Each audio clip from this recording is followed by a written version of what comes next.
kita tahu ya bahwa setelah dilakukannya baiat iniqad, ini baiat iniqad itu baiat pengesahan yang dilakukan oleh tokoh-tokoh Muhajirin dan Ansor di Saqifah ya Bani Sa'idah gitu.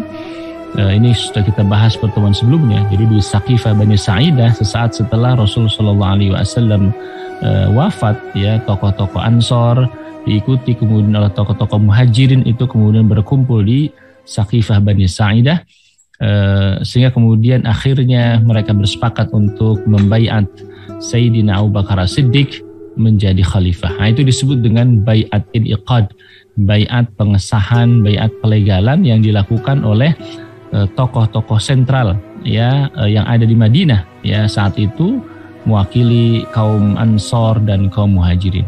Nah, setelah peristiwa tersebut begitu, maka kemudian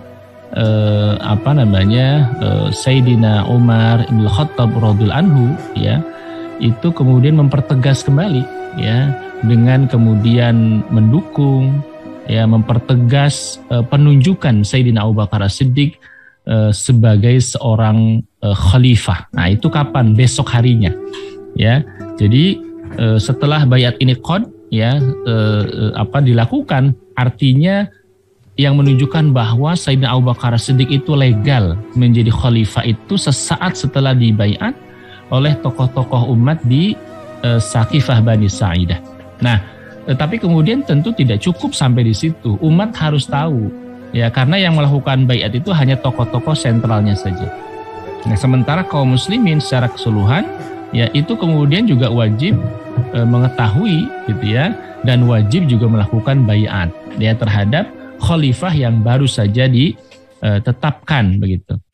Nah, maka kemudian pada hari berikutnya yakni hari Selasa, karena wafatnya Rasulullah SAW pertemuan di Saqifah Bani Sa'idah itu hari Seninnya, pada hari Selasa esok harinya kemudian kaum muslimin itu kemudian berkumpul, atau lebih tepatnya kemudian dikumpulkan ya di Masjidun Nabawi untuk melakukan apa? Untuk melakukan baiat ketaatan ya, untuk melakukan baiat ketaatan kepada Sayyidina Abu Bakar As-Siddiq radhiyallahu anhu. Jadi untuk menunjukkan ketaatan ya kepada khalifah yang baru saja ditetapkan, baru saja dibaiat ya di Saqifah Bani Sa'idah.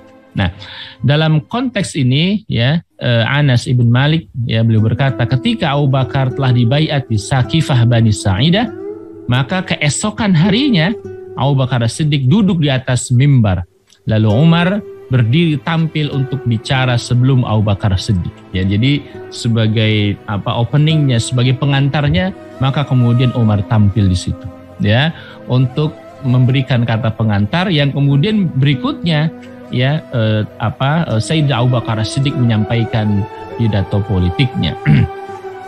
Baik ya, terus kalian dirahmati Allah Subhanahu wa taala. Sebelum lanjut ya, saya ingin terlebih dahulu membahas terkait dengan baiat ini gitu ya. Di dalam khasanah fikih daulah begitu, bahwa baiat itu merupakan metode baku pengangkatan seorang khalifah gitu. Jadi dalam hal pengangkatan seorang khalifah atau nasbul khalifah ya, terhadap perkara yang baku, yang menjadi pakem, yang tidak bisa dan tidak boleh ditinggalkan, yakni apa? Baiat gitu. Nah, karena itu kemudian baiat itu merupakan metode satu-satunya pengangkatan seorang khalifah gitu ya. Baiat ini adalah istilah lain untuk akad kontrak politik ya di antara dua pihak. Nah, siapa yang kemudian terlibat ya di dalam baiat tadi? Pertama, umat Islam atau wakil umat Islam. Ya, umat Islam atau wakil umat Islam, atau yang sering disebut dengan ahlul halli wal aqdi ya, atau majlisul umat di satu pihak di satu pihak gitu.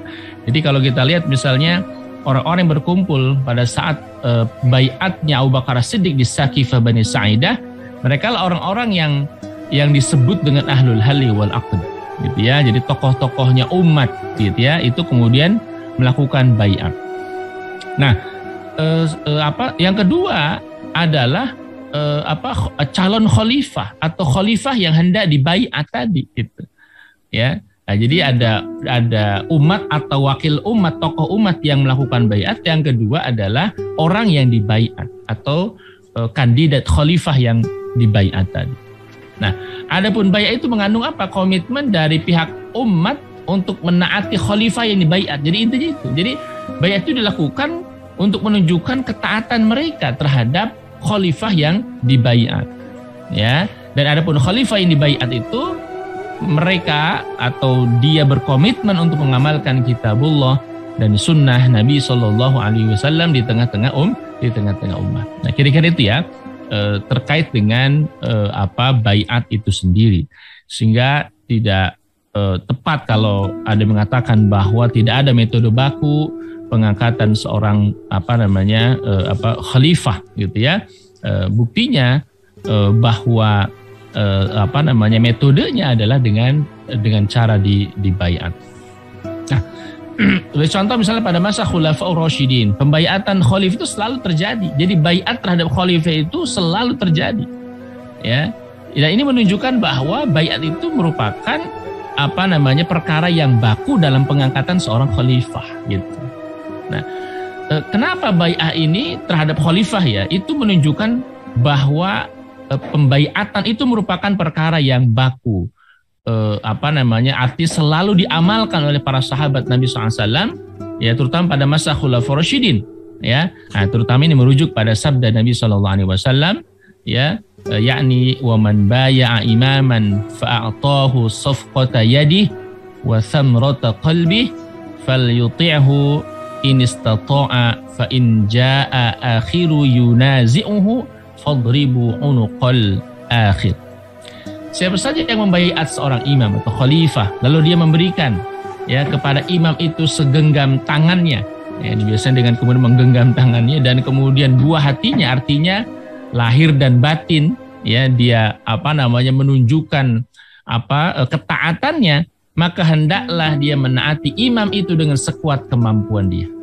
Nah, kemudian jika datang orang lain yang hendak merebut kepemimpinan imam tersebut yang sudah dibaiat, ya apa yang dilakukan, fadribu unuqal akhir, maka kemudian penggala leher orang yang terakhir tadi. Artinya apa? Ini menunjukkan kesatuan kekhilafahan. Jadi tidak boleh kemudian ada pemimpin yang ganda di dalam Islam. Ya, jadi harus satu, tidak boleh ada kemudian pemimpin yang ganda atau kemudian lebih dari itu. Nah, terus kalian yang dirahmati Allah Subhanahu wa taala. Ya, karena itu kesimpulannya bahwa baiat itu ada dua, ada baiat iniqad. Yang disebut juga baiat khusus, ya, baiat khassas, ya. Baiat khusus, ya. Yakni baiat untuk mengangkat seorang menjadi khalifah yang dilakukan oleh wakil-wakil umat atau ahli wal aqd.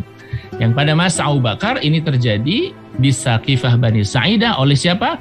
Oleh kaum muhajirin, ya tokoh-tokoh muhajirin dan tokoh-tokoh ansar, ya. Dan yang kedua adalah baiat ta'at. Nah, disebut juga baiat ammah, baiat umum. Nah, baiat ini diberikan oleh umat Islam pada umumnya. Jadi bukan hanya para tokoh tapi seluruh kaum muslimin. Dalam bentuk apa? Dalam bentuk kepatuhan terhadap kekuasaan politik yang telah dimiliki oleh khalifah pada saat itu. Nah, pada masa Sayyidina Abu Bakar, bai'ah ammah itu bai'at ta'at ini terjadi di mana? Di Masjid Nabawi setelah sholat subuh, ya, berjamaah pada hari kedua ini, pada hari Selasa. Ya, ini terjadi setelah bai'at iniqad sehari sebelumnya, hari Senin di Saqifah Bani Sa'idah. Ya, kira-kira begitu ya. Jadi ini terkait dengan bai'at supaya kita mafhum ya. Jadi yang pertama dilakukan bai'at iniqad di Saqifah Bani Sa'idah, itu bai'at legalisasi pengesahan Abu Bakar menjadi khalifah, lalu kemudian kaum muslimin melakukan bai'at juga begitu ya di Masjidun Nabawi ya secara umum ya untuk menunjukkan ketaatan mereka kepada khalifah yang dilantik begitu ya. Saudara sekalian yang dirahmati Allah Subhanahu wa taala. Tadi disebutkan bahwa sebelum Abu Bakar As-Siddiq radhiyallahu anhu menyampaikan pidato politiknya pada saat bai'ah ta'at, pada saat bai'ah ta'ah begitu, maka Umar mengawali dengan pidatonya begitu ya, pidato singkat untuk mengantarkan ya pidato politik dari Sayyidina Abu Bakar As-Siddiq radhiyallahu anhu. Apa yang dikatakan oleh Sayyidina Umar bin Khattab? Ya, dikatakan setelah memuji Allah Subhanahu wa taala, ya, melafalkan syahadah dan seterusnya, menyampaikan salawat, Abu Bakar Siddiq mengatakan, "Ayyuhan nas, inni qad qultu lakum bil ams maqalata ma kanat wa ma wajadtuha fi kitabillah wa la kanat ahdan ahidahu ilayya Rasulullah sallallahu alaihi wasallam. Walakinni qad kuntu ara anna Rasulullah sallallahu alaihi wasallam sayudabbiru amrana yaqulu yakunu akhirana." Ini pengantar pidatonya Umar bin Khattab. Ayuhan nas, wahai sekalian manusia. Ya, inni qad qultu lakum bil ams maqalata ma kanat wa ma wajadtuha fi kitabillah. Nah, kemarin kan itu hari Senin ya, ketika kemudian terjadi pembaiatan Abu Bakar Siddiq di Saqifah Bani Sa'idah. Ini pengakuan dari Sayyidina Umar bin Khattab radhiyallahu anhu. Ya, aku telah mengatakan kepada kalian kata-kata yang itu tidak lain adalah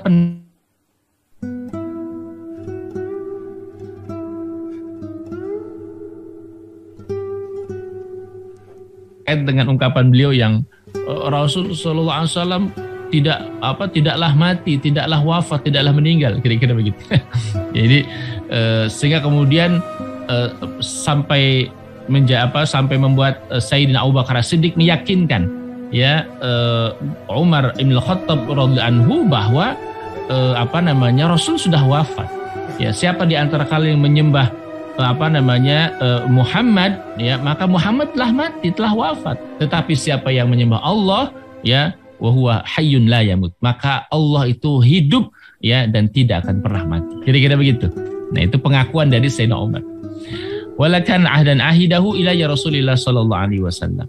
Walakin qad kuntu ara anna Rasulullah sallallahu alaihi wasallam sayudabbiru amrana. Ya. Akan tetapi sebelumnya aku memiliki asumsi bahwa Rasul akan mengatur urusan kita, hingga beliau adalah orang yang terakhir, ya, di antara kita, gitu ya. Di sini Umar menyinggung tentang kata-kata yang diucapkan ketika baru pertama kali mendengar Rasul SAW wafat, gitu. Jadi itu pengakuan dari Sayyidina Umar bin Khattab radhiyallahu anhu, ya. Nah, lalu kemudian beliau menyebutkan wa innallaha qad abqa fikum alladhi bihi huda Rasulillah sallallahu alaihi wasallam fa in i'tasamtum bihi hadakumullah lamma kana hadahullah. Dan sungguh Allah telah meninggalkan di tengah kalian kitabnya, ya, yang dengan kitab itu dia menunjuki Rasulnya. Ya, maka jika kalian berpegang teguh kepada kitabullah, maka Allah menunjuki kalian kepada apa yang dia menunjuki Rasulnya kepadanya. Ya, jadi dalam hal ini Sayyidina Umar bin Khattab, ya, mengingatkan bahwa, ya, bahwa Allah Subhanahu wa taala telah meninggalkan, ya, menurunkan kitab, ya, yang kemudian dengan kitab itu Allah menunjuki Rasulnya, ya, yakni Al-Qur'an Al-Karim. Yang jika seseorang dia berpegang teguh kepada kitab Allah, maka Allah akan menunjukinya, ya, kepada apa yang Allah tunjuki kepada Rasulnya, gitu ya, kira-kira demikian. Nah, terus kalian yang dirahmati Allah Subhanahu wa taala, kemudian Allah melanjutkan wa innallaha qad jama'a amrakum ala khairikum sahibi Rasulillah sallallahu alaihi wasallam wa thaniyasnaini idhuma fil ghar. Ya, dan Umar kembali mengingatkan memori umat, memori masyarakat. Ya, ini langsung Umar kepada hal yang ingin disampaikan. Apa kata beliau? Sungguh Allah telah menyatukan urusan kalian di tangan orang yang terbaik di antara kalian. Wa innallaha qad jama'a amrakum, telah menyatukan urusan kalian ala khairikum, ya, yakni di tangan orang yang terbaik di antara kalian. Siapa? Sahibi Rasulillah sallallahu alaihi wasallam, seorang sahabat Rasul sallallahu alaihi wasallam, ya. Dan disampaikan oleh Umar wa thaniyasnaini idhuma fil ghar, ya, yakni sahabat Rasul yang salah satu dari dua orang ketika keduanya berada di dalam sebuah gua. Ya, ini ketika Abu Bakar menemani Rasulullah sallallahu alaihi wasallam, tidak ada sahabat yang lain yang menemani Rasulullah kecuali Sayyidina Abu Bakar Siddiq radhiyallahu anhu. Ini salah satu keutamaan, ya, keistimewaan Sayyidina Abu Bakar As-Siddiq radhiyallahu anhu. Jadi Umar hendak menyampaikan keutamaan keistimewaan Abu Bakar, bahwa hanya Abu Bakarlah yang menemani Rasulullah SAW. Nah, apa yang dikatakan oleh Umar berikutnya? Faqumu fabaya'uhu. Maka kemudian berdirilah kalian dan baiatlah dan lakukanlah pembaiatan kepada Abu Bakar As-Siddiq. Faqumu fabaya'uhu. Maka kemudian fabaya'an nasu Abu Bakar ba'da bai'atis Saqifah. Maka orang-orang yang hadir di masjid pada saat itu melakukan baiat kepada Abu Bakar ya setelah pembaiatan pertama di Saqifah Bani Sa'id. Ya, kira-kira begitu. Jadi bahwa terjadi dua kali baiat. Pertama baiat iniqad, baiat pengesahan ya di Saqifah Bani Sa'idah, yaitu dilakukan tokoh-tokoh sentralnya kaum Muhajirin dan Ansar, dan yang kedua adalah baiat ketaatan yang dilakukan oleh kaum muslimin ya, dan diberikan pengantarnya oleh Sayyidina Abu Bakar Siddiq radhiyallahu anhu. Bismillah. Ya, diberikan pengantarnya oleh Sayyidina Umar bin Khattab ya. Baik ya, saudara sekalian yang dirahmati Allah Subhanahu wa taala. Nah, setelah Sayyidina Umar ya bin Khattab menyampaikan pidato pengantar ya, maka kemudian Abu Bakar As-Siddiq radhiyallahu anhu itu tampil menyampaikan pidato perdananya sebagai seorang khalifah. Ini pidato perdana seorang Abu Bakar As-Siddiq sesaat setelah beliau menjadi seorang khalifah. Setelah memanjatkan puja-puji kepada Allah Subhanahu wa taala ya, melafalkan syahadah, salawat dan seterusnya, maka Sayyidina Abu Bakar As-Siddiq menyampaikan pidato yang menurut saya ini pidato yang luar biasa ya, pidato yang yang luar biasa. Karena itu kemudian saya sajikan dalam satu topik khusus ya, yakni pidato politiknya Abu Bakar As-Siddiq pada saat baiat. Apa kata Sayyidina Abu Bakar As-Siddiq radhiyallahu anhu? Kata beliau, "Ayyuhan nas, wahai sekalian manusia, fa inni qad wallaitu 'alaikum wa lastu bi khairikum." Ya, wahai kalian sekalian manusia, sungguh aku telah diangkat sebagai pemimpin kalian, meski aku bukan yang terbaik di antara kalian. Itu Masya Allah. Ini salah satu ketawaduan seorang Sayyidina Abu Bakar As-Siddiq. Ya, walastu bi khairikum, aku bukanlah orang yang terbaik di antara kalian. Padahal tidak ada yang menyangkal bahwa Abu Bakar As-Siddiq adalah orang terbaik di antara sahabat pada saat itu gitu. Ya. Lalu kemudian kata Abu Bakar As-Siddiq, fa in ahsantu fa'inuni. Ya, maka kalau kemudian aku berbuat baik, maka dukunglah saya, dukunglah aku, kata Abu Bakar. Wa in asatu faqawwimuni, maka jika aku berbuat salah maka luruskan saya. Nah, ini juga satu bentuk ketawaduan yang luar biasa. Nah, saya jelaskan di berikutnya di penjelasan pidato politik Abu Bakar. Salah satu bentuk ketawaduan dari seorang Abu Bakar As-Siddiq radhiyallahu anhu, ya kata beliau, kalau saya berbuat kebaikan maka tolong dukung saya. Dan kalaupun saya berbuat salah, maka luruskan saya. Itu Masya Allah. Ini menunjukkan bahwa Abu Bakar sadar, Abu Bakar faham bahwa siapapun selain Nabi, selain Rasul, bukan orang-orang yang maksum, bukan orang-orang yang terbebas dari dosa dan kesalahan. Dan Abu Bakar faham itu. Gitu. Abu Bakar Siddiq faham betul bahwa seorang manusia selain Nabi SAW bisa berbuat salah. Maka apa yang dikatakan? Ya, wa in asatu faqawwimuni, kalau aku salah tolong luruskan. Ya, itu Masya Allah. Kata beliau, ya, melanjutkan pidatonya, as-sidqu amanah wal kadhibu khiyan. Nah, ini juga, ini jadi pidato politik Abu Bakar ini adalah poin-poin yang penting, ya, perkara-perkara yang sangat penting. Jadi begitulah kalau seorang negarawan berpidato, ini disampaikan tuh perkara-perkara pokok gitu. Perkara-perkara penting, bukan perkara remeh-temeh ya. Menertibkan grup WhatsApp, ini grup WhatsApp harusnya bicara itu bukan pidato, bukan perkataan penting dari seorang pemimpin itu. Ya, kalau kemudian bicara yang teknis, bicara yang boleh bicara teknis tapi betul-betul perkara yang sangat penting. Ya, tetapi kalau kemudian bicaranya remeh-temeh begitu, itu bukan apalagi kemudian bicara yang tidak ada hubungan dengan esensi begitu ya, permasalahan orang yang dipimpin pada saat itu ya. Nah, itu bukan seorang negarawan namanya. Lihat pidato Abu Bakar, as-sidqu amanah wal kadhibu khiyan. Ya, kebenaran, kejujuran itu adalah amanah wal kadhibu khiyana, sementara kedustaan itu adalah kekhianatan dan atau pengkhianatan. Luar biasa. Jadi ini lagi-lagi pidato Abu Bakar Siddiq tentu bukan hanya untuk orang lain, tapi juga untuk dirinya, bahwa kejujuran bagi seorang pemimpin atau yang lainnya itu adalah amanah, sementara kedustaan itu pengkhianatan terhadap umat. Masya Allah. Nah, jadi ini syarat sekali dengan makna setiap kalimat yang diucapkan Sayyidina Abu Bakar Siddiq. Wad-dha'ifu fikum qawiyyun 'indi hatta arji 'alaihi haqqah insyaallah wal qawiyyu fikum dha'ifun 'indi hatta akhudha al-haqqa minhu insyaallah. Nah, ini juga luar biasa ini ungkapan Sayyidina Abu Bakar Siddiq.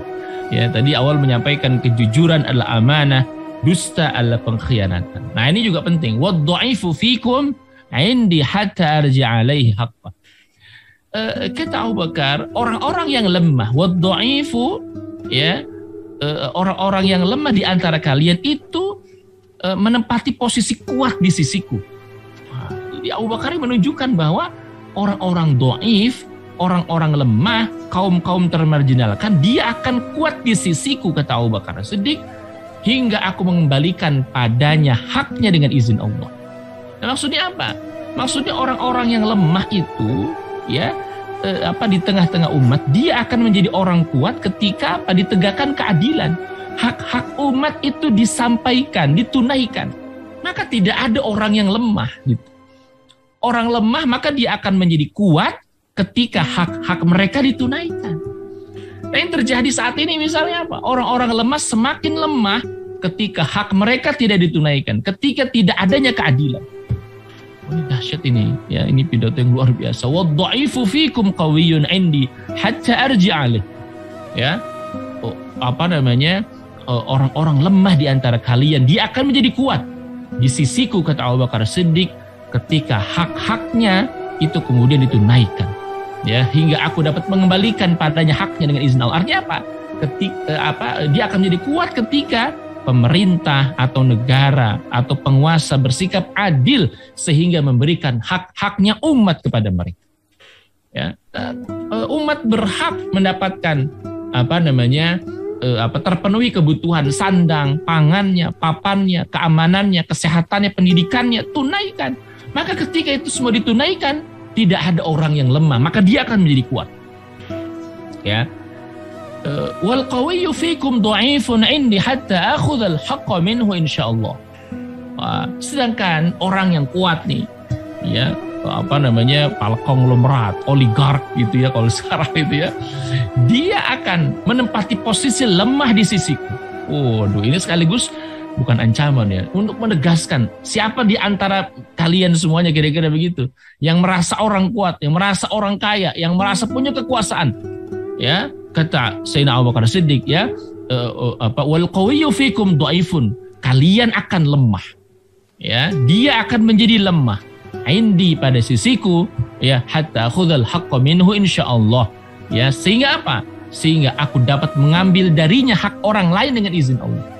Oh, Masya Allah, ini jangan main-main ya. Maksudnya begini, ketika ada orang yang kemudian dia merasa kuat dan dia kuat gitu ya, lalu kemudian dia mengambil hak-haknya umat dengan korupsi, misalnya mengambil hak orang lain. Hati-hati, kalian akan lemah. Ya, sampai apa? Hingga aku dapat, kata Abu Bakar, mengambil darinya hak orang lain. Ya, yang diambil tadi gitu loh. Karena biasanya orang orang kuat begitu ya. Ketika dia mengambil hak orang lain sehingga dia menjadi kuat, menjadi kaya raya, ya, seolah-olah Abu Bakar ingin menegaskan kalian akan menjadi lemah. Ya, kalian akan menjadi lemah. Ya, ketika apa? Ketika kemudian Abu Bakar Siddiq mengambil, ya, darinya hak orang lain yang diambilnya dengan izin Allah Subhanahu wa taala. Jadi ini menguatkan, menegaskan orang-orang lemah. Kalian jangan takut, kalian jangan khawatir. Jangan takut, jangan khawatir. Kalian akan menjadi kuat. Ya, selama ini kalian boleh jadi lemah.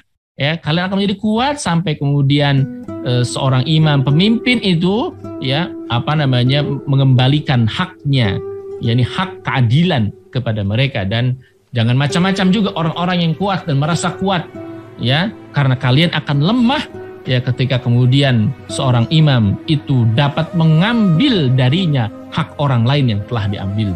Masya Allah, ya. Ini pidato yang luar biasa. Nah, apa kata beliau lagi? La yada'u qaumun al-jihad fi sabilillah illa khadalahumullahu bidzul. Jika satu kaum meninggalkan jihad di jalan Allah, maka mereka akan ditimpakan kehinaan oleh Allah Subhanahu wa taala. Nah, ini komitmen ya. Ini juga menunjukkan komitmen dari Sayyidina Abu Bakar As-Siddiq terhadap al-jihadu fi sabilillah. Ya, karena siapapun orang yang meninggalkan jihad fi sabilillah, maka mereka akan ditimpakan kehinaan oleh Allah Subhanahu wa taala. Ini faktanya sekarang ya, pasca runtuhnya khilafah Islam misalnya, kaum muslimin meninggalkan jihad di jalan Allah Subhanahu wa taala, maka umat Islam ditimpa oleh kehinaan, ya, dijajah oleh bangsa-bangsa barat, bangsa-bangsa penjajah, kafir penjajah, ya, karena mereka mau tunduk dengan kepentingan para penjajah, mereka akan dihinakan. Nah, ini juga salah satu statement yang luar biasa dan warning buat seluruh kaum muslimin, bahwa ketika kaum muslimin meninggalkan perkara penting yakni jihad di jalan Allah, maka Allah akan menimpakan kehinaan bagi mereka. Wala tasyi'ul fahishatu fi qaumin illa 'ammahumullahu bil bala. Dan jika kemaksiatan, perbuatan fahisyah telah meluas di tengah satu kaum, Allah akan menimpakan bala kepada mereka secara menyeluruh. Ini juga warning dari Sayyidina Abu Bakar As-Siddiq bahwa jangan sekali-kali ya kalian melakukan kemaksiatan, karena sekali orang melakukan kemaksiatan, maka ya Allah akan menimpakan bala bukan hanya kepada orang yang melakukan kemaksiatan, tetapi juga kepada seluruh orang-orang yang ada di situ. Ya, ini Masya Allah. Nah, maka ini dipungkas oleh ungkapan Sayyidina Abu Bakar Siddiq, ati'uni ma ata'atullah wa rasulah. Taatlah kepada aku selama aku menaati Allah dan Rasulnya. Ya, nah ini penting ya.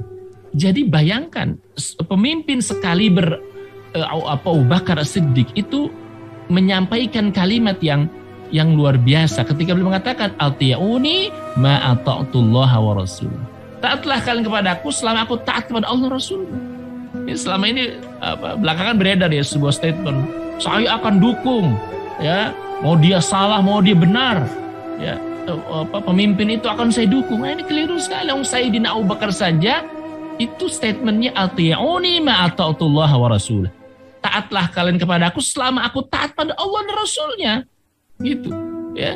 Jadi ketika kemudian melenceng ya, apalagi perintahnya melenceng, maka tidak ada ketaatan. La ta'ata fi makhluqin ya li makhluqin fi maksiatil khaliq. Tidak ada ketaatan terhadap seorang makhluk ya ketika kemudian dia maksiat kepada Allah Subhanahu wa taala. Pengakuan Abu Bakar ini sahabat. Ati'uni ma ata'tullah wa rasulullah. Taatlah kalian kepada aku selama aku taat pada Allah dan Rasulnya. Ya, jadi bagaimana bisa para pemimpin, penguasa-penguasa yang datang jauh setelah Sayyidina Abu Bakar Siddiq ya merasa dirinya tidak pernah berbuat salah, merasa dirinya tidak pernah berbuat dosa dan maksiat, ya, dan kemudian para pengekor-pengekornya orang-orang pengikut-pengikutnya itu ya mengeluarkan statement yang luar biasa gitu ya, luar biasa menyakiti hati umat ya, luar biasa kemudian keliru ya, ini dia benar atau salah tetap saya dukung. Waduh, ini kan mirip ungkapan orang-orang fasis ya terhadap para pemimpinnya ya, pokoknya negara itu adalah saya ya, saya pasti benar. Nah, ini kira-kira ungkapan yang sama sekali keliru. Nah, kemudian beliau melanjutkan fa idza asaitullaha wa rasulahu fala ta'ata li alaikum.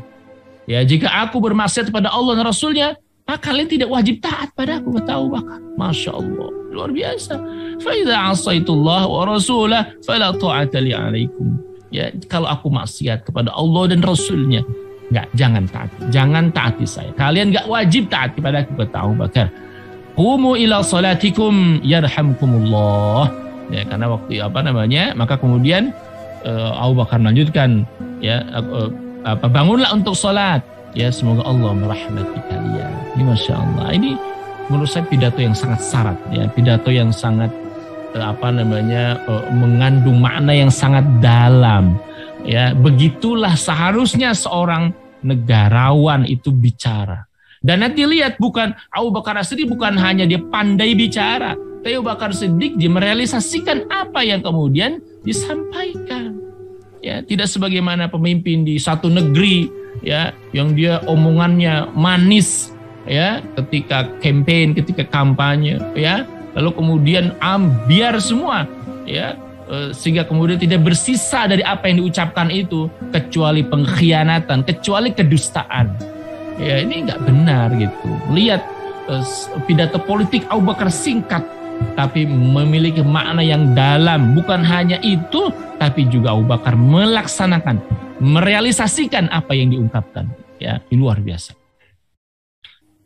Saudara sekalian yang dirahmati Allah Subhanahu wa taala. Kita lihat satu-satu ya. Nah, kita ini belum kita bedah ya, kita bedah satu-satu. Ungkapan yang pertama ya, ini menunjukkan satu ya. Jadi dari apa yang disampaikan Abu Bakar Siddiq, Abu Bakar hendak menyampaikan pesan pertama, bahwa umat berhak mengawasi, mengkritisi, mengontrol, dan mengoreksi seorang khalifah. Dari ungkapannya apa? Fa in ahsantu fa'inuni wa in asatu faqawwimuni. Ya, jika aku berbuat baik, berbuat benar, maka dukung. Sebaliknya jika aku berbuat salah, maka luruskanlah. Nah, ini ungkapan yang luar biasa. Sekaligus menunjukkan apa? Ya, Abu Bakar hendak menyampaikan sebuah pesan bahwa umat itu boleh, berhak ya mengawasi, mengkritisi, mengontrol, bahkan mengoreksi seorang pemimpin kalau dia salah. Ya. Dalam hal ini Abu Bakar As-Siddiq mengakui hak umat ya dan individu-individu dalamnya untuk mengawasi, mengkritisi dan mengoreksi kerja-kerjanya seorang pemimpin, seorang khalifah. Bahkan hak untuk mencegah setiap kemungkaran yang dilakukan dan memaksa dirinya untuk kembali kepada apa yang mereka nilai sebagai jalan benar ya, dan langkah yang legal, sah dan konstitusional. Jadi melakukan koreksi itu konstitusional ya, melakukan koreksi itu konstitusional ya, bahkan di dalam Islam sekalipun ya, tidak bisa dikatakan orang yang melakukan koreksi terhadap khalifah dikatakan bughot. Nah, ini terlalu jauh begitu ya, bahkan mengoreksi pemimpin aja dia nggak berani gitu. Bahkan mengoreksi seorang imam aja dia nggak berani gitu ya,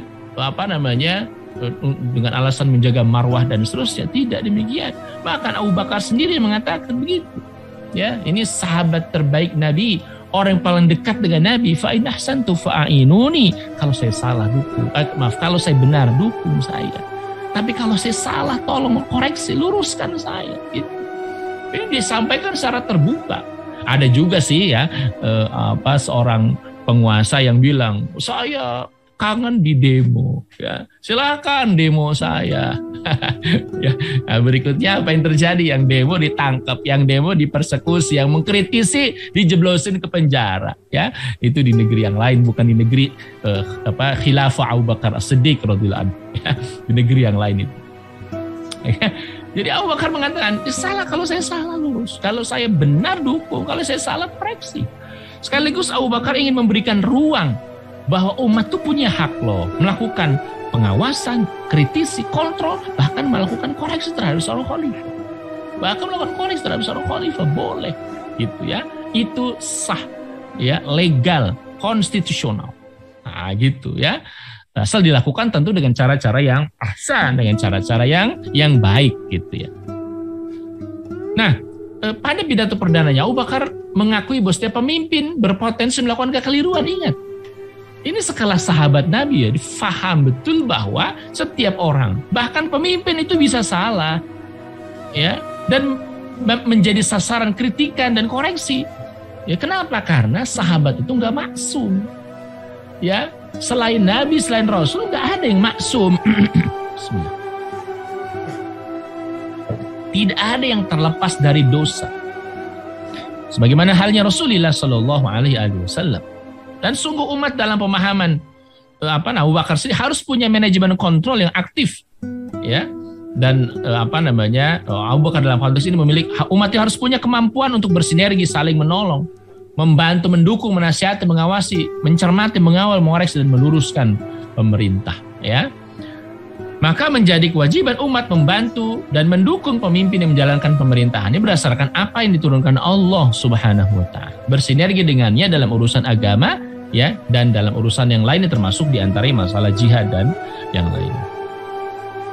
Nah, dalam konteks ini umat berkewajiban memberikan nasihat, ya, dengan ketulusan dan menginginkan kebaikan gitu. Jadi nasihatnya itu memang motifnya adalah kebaikan, ya, dan itulah yang kemudian mesti dilakukan gitu, ya. Jadi berikanlah nasihat dengan ketulus, ya, ingin melakukan perbaikan, menginginkan kebaikan, ya, kepada para pemimpinnya, ya. Dalam konteks ini misalnya Rasulullah SAW bersabda, ad-dinun nasihah, qulna liman, ya, ad-din an-nasihah, agama itu nasihat. Ya, lalu kemudian para sahabat kami bertanya, liman, untuk siapa ya Rasulullah? Qala, ya, Allah wali kitabih wali rasulih wali a'immatil muslimina wa ammatihim. Ya, jadi untuk siapa nasihat itu? Rasulullah SAW menjawab, ya, lillah, bagi Allah, lalu kemudian bagi kitabnya, lalu kemudian bagi rasulnya, lalu kemudian bagi para pemimpin kaum muslimin, serta bagi umat Islam umumnya. Itu nasihat. Ya, jadi di sini termasuk para pemimpin, dia bisa menjadi objek dari nasihat itu sendiri, gitu ya. Dia bisa menjadi subjek yang memberikan nasihat dan kemudian juga bisa dinasihati dalam konteks ini. Ya. Nah, itu yang pertama, ya, rahmat Allah, terkait dengan bahwa umat itu berhak melakukan koreksi, ya, melakukan amar ma'ruf nahi munkar, gitu ya. Jadi boleh, ya, bahkan diberikan ruang umat itu melakukan amar ma'ruf nahi anil munkar. Yang kedua, ya, ungkapan dari Sayyidina Abu Bakar Siddiq, yakni as-sidqu amanah wal kadhibu khiyanah. Kejujuran adalah amanah dan kedustaan adalah khianat. Ini juga ungkapan yang sangat mendasar, ya, sangat dalam itu. Dalam konteks ini Abu Bakar Siddiq sedang memproklamirkan sebuah prinsip dasar yang menjadi landasan garis kebijakan dalam memimpin umat. yakni apa? Kejujuran, ya, kejujuran, karena kejujuran itu adalah amanah. Ya. Kejujuran serta keterbukaan antara pemimpin dengan rakyat itu asas hubungan di antara umat dengan orang yang menjadi pemimpin di kalangan mereka. Dan prinsip ini akan menjadi pengokoh jembatan kepercayaan antara umat dan para pemimpin, gitu loh. Jadi wahai para pemimpin, ya, wahai para penguasa, ya, salah satu prinsip dalam memimpin umat rakyat adalah as-sidqu, yakni kejujuran, kebenaran. Ya, kenapa? As-sidqu amanah. Karena kejujuran, kebenaran itu bagian dari amanah. Gitu. Kalau seorang pemimpin sudah nggak bisa dipegang ungkapannya, ucapannya, omongannya, berbeda antara diucapkan dengan prakteknya, sudah. Itu asas hubungan antara pemimpin dengan rakyat ambiar sudah. Jadi jangan salahkan umat kalau umat nggak percaya terhadap para pemimpinnya. Ini pidato yang luar biasa dari Sayyidina Abu Bakar As-Siddiq. As-sidqu amanah wal kadhibu khiyanah. Sebaliknya apa kata Abu Bakar? Dusta itu pengkhianat terhadap rakyat. Wahai pemimpin, sila lihat ya, berapa kali kalian itu berdusta kepada rakyat, kepada umat, ya. Kalian mengatakan A, lalu kemudian faktanya B, kalian mengatakan C, faktanya Z, dan seterusnya. Kalian berjanji mensejahterakan rakyat, tapi kemudian faktanya kalian mengkhianati rakyat. Ya, kalian berjanji untuk memberikan ini, tapi kemudian tidak ditunaikan. Kalian berjanji berpihak pada rakyat, tapi kalian berpihak kepada oligark, ya, kepada penguasa itu kemudian yang memiliki aset dan modal yang besar, sementara rakyat ditinggalkan. Kalian menghabiskan dana triliunan rupiah untuk perkara yang tidak mensejahterakan rakyat. Ya, itu Masya Allah, gitu. Jadi bagaimana bisa begitu ya? Dan kalau asas atau prinsip as-sidqu, yakni kejujuran itu sudah hilang, yang kemudian terjadi adalah al-kadhib, kedustaan, maka sudah nggak akan ada lagi itu jembatan pengokoh antara rakyat yang dipimpin dengan para penguasa ambiar sudah. Karena mau bagaimanapun cari simpati kepada umat nggak bisa. Bagaimanapun cari simpati kepada publik, kepada rakyat, nggak akan bisa. Kalian nggak akan bisa beli kepercayaan dari rakyat terhadap para penguasa. Nggak akan bisa. Gitu. Maaf ya, saya kontekstualisasi pidatonya Abu Bakar As-Siddiq dalam konteks kekinian supaya betul-betul apa kita bisa bandingkan bagaimana sahabat Nabi ya dengan orang-orang yang datang jauh setelah yang tidak mengamalkan kitabullah wa sunnah Rasulillah sallallahu alaihi wasallam. Ya. Jadi prinsip kejujuran itu adalah apa? Jembatan kepercayaan. Kalau pemimpin itu dusta terus kerjaan, dusta terus, bohong terus, ya maka umat nggak akan percaya, ya. Sehingga ketika dia ke depan pun mengatakan yang benar, mungkin umat nggak akan percaya bahwa itu adalah kebenaran. Umat akan mengatakan kebalikannya, ya, sehingga ada semacam statement ya. Kalau membaca pembicaraan politik para politisi sekuler, ya. Maka harus baca kebalikannya gitu. Kalau dia mengatakan A, pasti bukan A gitu kira-kira. Sampai seperti itu. Kalau dia berjanji saya akan sejahterakan rakyat, pasti enggak gitu ya. Kalau kemudian dia berjanji akan begini, pasti enggak akan begini.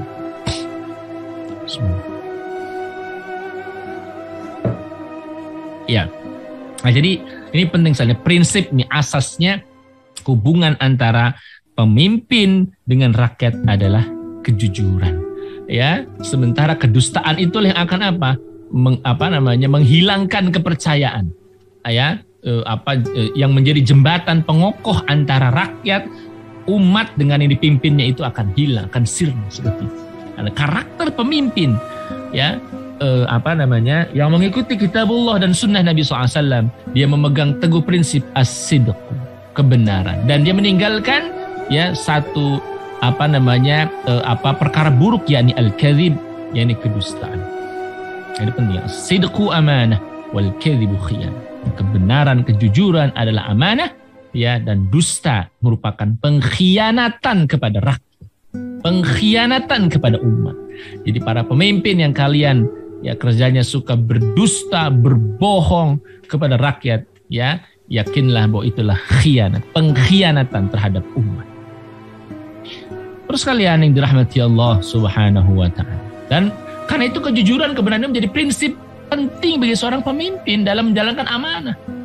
Ya, ini dalam rangka menjalankan firman Allah Subhanahu wa ta'ala. A'udzubillahi minasyaitonir rajim.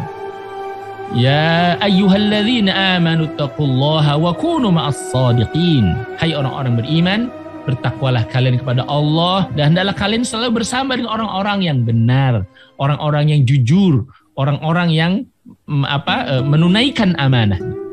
Ya. Islam juga melarang tegas dusta, kebohongan.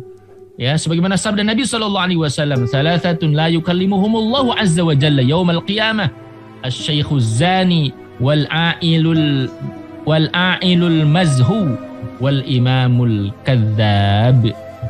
Ya, 3 orang nanti di hari kiamat, ya, yang tidak akan diajak bicara oleh Allah Subhanahu wa ta'ala, dicuekin oleh Allah Subhanahu wa ta'ala, tidak akan dihiraukan oleh Allah Subhanahu wa ta'ala. Kata Nabi, siapa mereka? Asy-syaikhuz zani, ya, yakni apa? Orang tua yang zina gitu.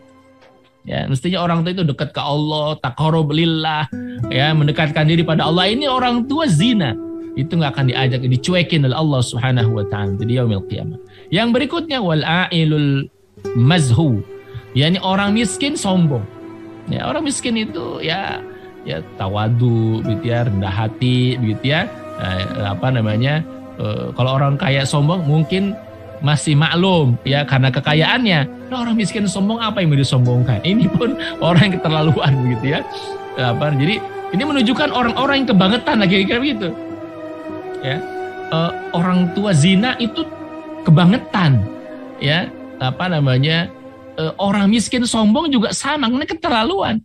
Nah, sama juga wal imamu al-kadzdzab, pemimpin yang dusta juga ini keterlaluan. Ya, keterlaluan. Ini disetarakan dengan apa? Dengan orang miskin kok sombong, orang kaya zina, kira-kira begitu. Ini untuk menunjukkan sebuah sikap dan perilaku yang melampaui batas. Sebuah sikap dan perilaku yang keterlaluan ini. Gitu ya. Termasuk diantaranya apa? Al-imamul kadzdzab, ya, pemimpin yang dusta, ya, pemimpin yang punya sifat pendusta, ini keterlaluan. kerjaannya bohong, terus bohong, itu ya.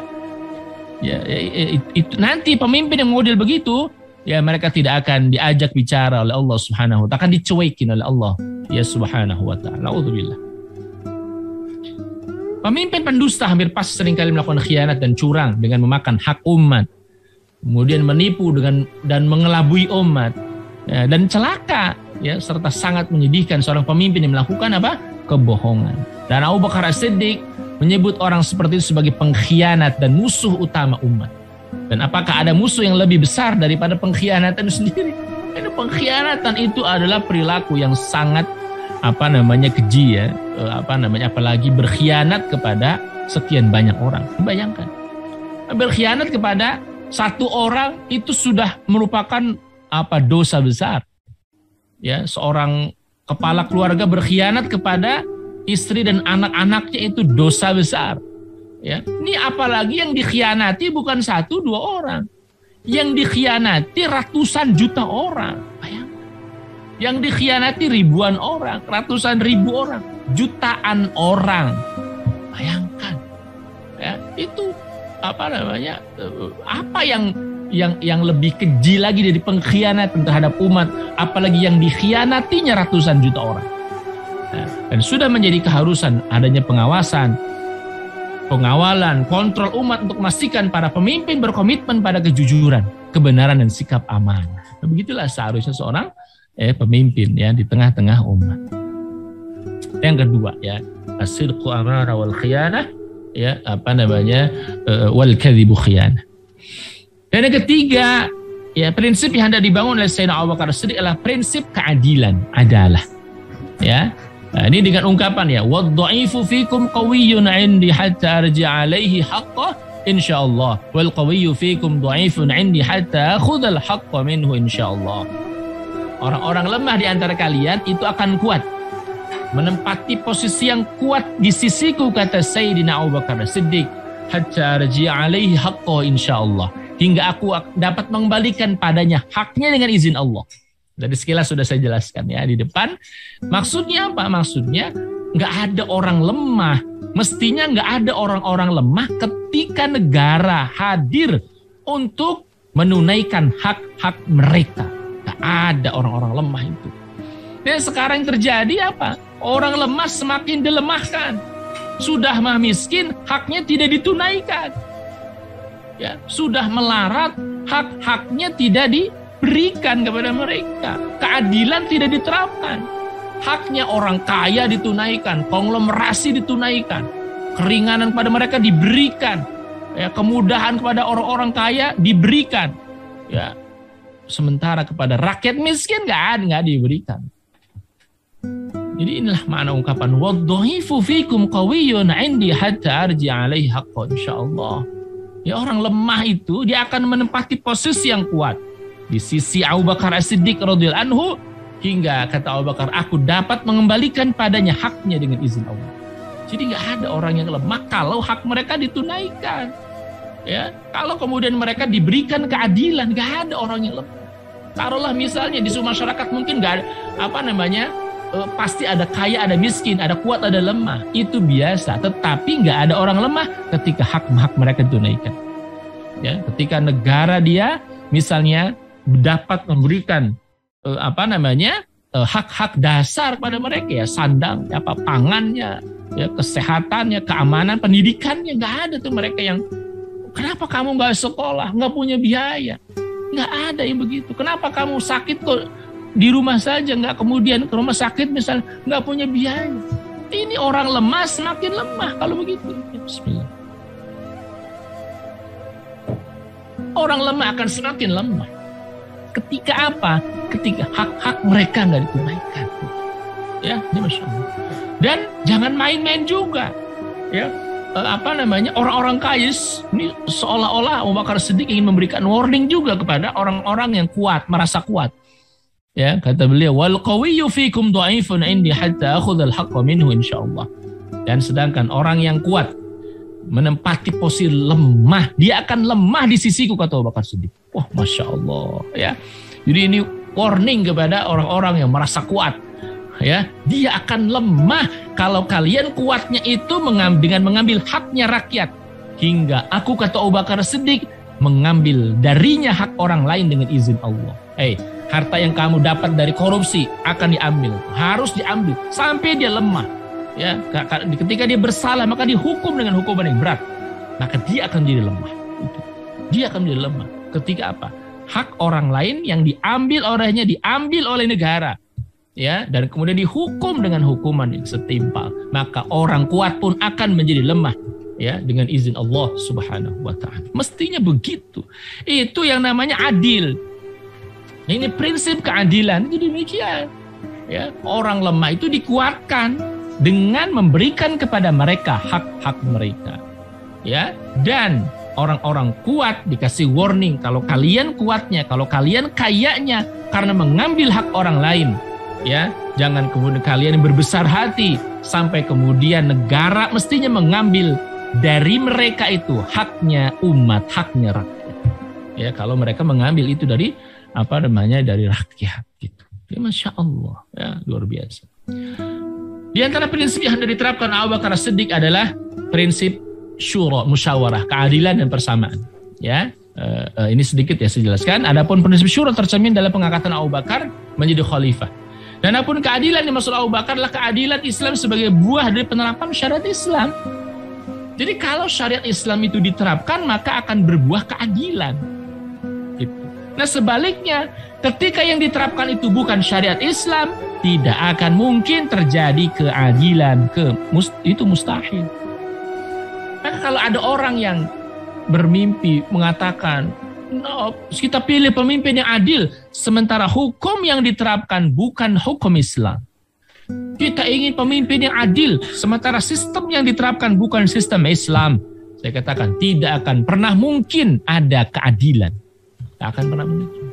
Kenapa? Karena ya, hukum yang mengandung keadilan adalah hukum yang diturunkan oleh Zat yang Maha Adil, Allah Subhanahu wa taala.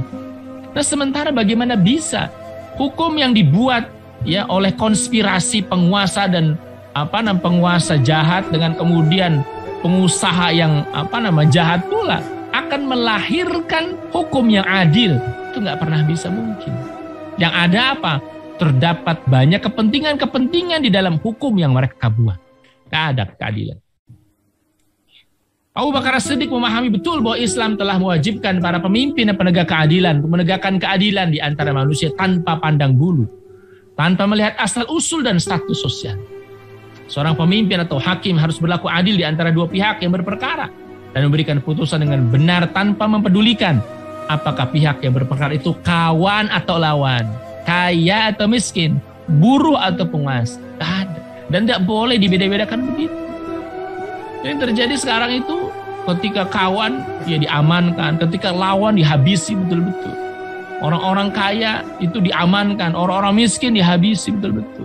Nah, ini gak boleh terjadi ya, hal-hal yang demikian. Dan tidak diragukan bahwa keadilan dalam hal yang disampaikan oleh Abu Bakar Siddiq itu adalah keadilan Islam yang merupakan pilar utama dalam membangun sebuah masyarakat Islam dan pemerintahan Islam. Itu keadilan. Maka Islam tidak ada dalam sebuah masyarakat yang didominasi kezaliman dan tidak menganut keadilan. Ya. Dan menegakkan keadilan di antara manusia dalam Islam termasuk salah satu kewajiban yang paling sakral dan penting. Gitu. Jadi menegakkan keadilan ya dalam Islam itu merupakan perkara yang sangat penting dan sakral. Dan umat bersepakat bahwa adil itu wajib hukum. Dan negara Islam atau khilafah Islam harus membuka seluas-luasnya dan menyediakan segenap sarana, prasarana, fasilitas bagi setiap orang yang mencari haknya untuk mendapatkan haknya dengan cara yang mudah dan cepat tanpa harus susah payah dan tanpa terbebani oleh berbagai macam biaya. Ini harus begitu. Sekarang misalnya orang sakit gitu ya, nggak punya uang buat berobat ya ke rumah sakit. Sementara mereka juga nggak tahu informasinya, dia harus kemana, apa yang harus dilakukan. Itu terjadi sekarang. Ya, orang banyak problem, banyak masalah, sementara mereka nggak tahu harus mengadu kepada siapa.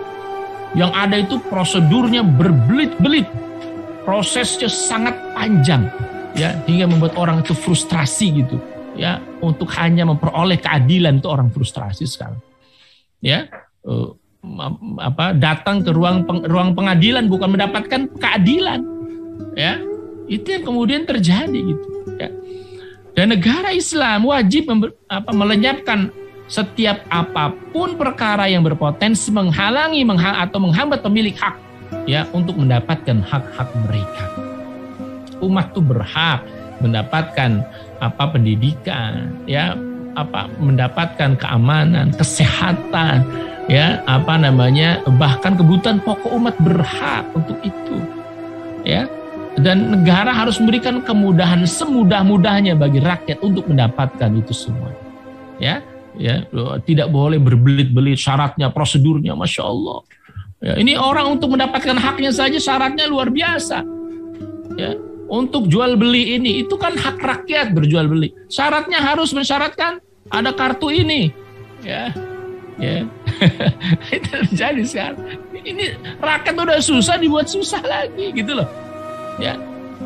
Padahal kemudian itu haknya mereka bertransaksi, haknya mereka menunaikan ibadah haji, bahkan wajib bagi kaum muslimin itu diberikan syarat-syarat, ya, yang gak ada hubungan sama sekali syarat itu, gitu loh. Dibuat berat itu rakyat. Ya, boleh kamu melakukan transaksi ini, boleh kamu melakukan ini, boleh kamu mendapatkan ini, asal sertakan kartu ini dulu. Nah, gimana gitu ya? Rakyat udah susah, makin susah gitu dibuatnya. Gitu.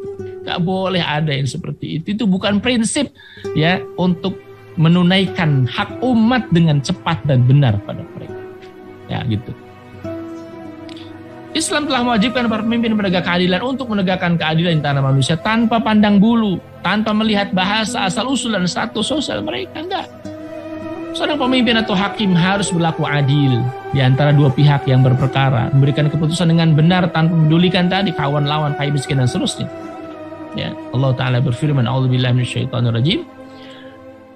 Ya ayyuhalladzina amanu kunu qawwamina lillahi syuhada'a bil qist wa la yajrimannakum syana'anu qaumin ala alla ta'dilu i'dilu huwa aqrabu littaqwa wattaqullah innallaha khabirun bima ta'malun. Hai orang-orang yang beriman, ya, kunu qawwamina lillahi syuhada'a bil qist. Hai orang beriman, hendaklah kamu jadi orang-orang yang selalu menegakkan kebenaran karena Allah, ya, wala yajriman, dan menjadi saksi yang adil. Wala yajrimannakum syana'anu qaumin ala alla ta'dilu, dan janganlah sekali-kali kebencian terhadap satu kaum mendorong kamu berlaku untuk tidak adil. I'diluhu aqrabu littaqwa, berlaku adillah kan itu lebih dekat kepada takwa. Wattaqullah, bertakwalah kalian kepada Allah. Innallaha khabirun bima ta'malun, sungguh Allah Maha mengetahui apa yang kamu kerjakan. Ya. Terus kalian rahmati Allah Subhanahu wa taala. Diriwayatkan oleh Abdullah bin Amr bin As bahwasanya Abu Bakar pada suatu hari Jumat berdiri lalu berkata. Yang perkataan, ya, Abu Bakar As-Siddiq beliau mengatakan, "Idza kunna bil ghadati fa ahdiru shadaqatil ibil." Nah, ini salah satu peristiwa, salah satu kejadian yang terjadi pada masa Abu Bakar As-Siddiq untuk menunjukkan bahwa beliau betul-betul menjadi seorang pemimpin yang adil. Jadi dia buktikan antara ucapan dengan perbuatan, gitu loh.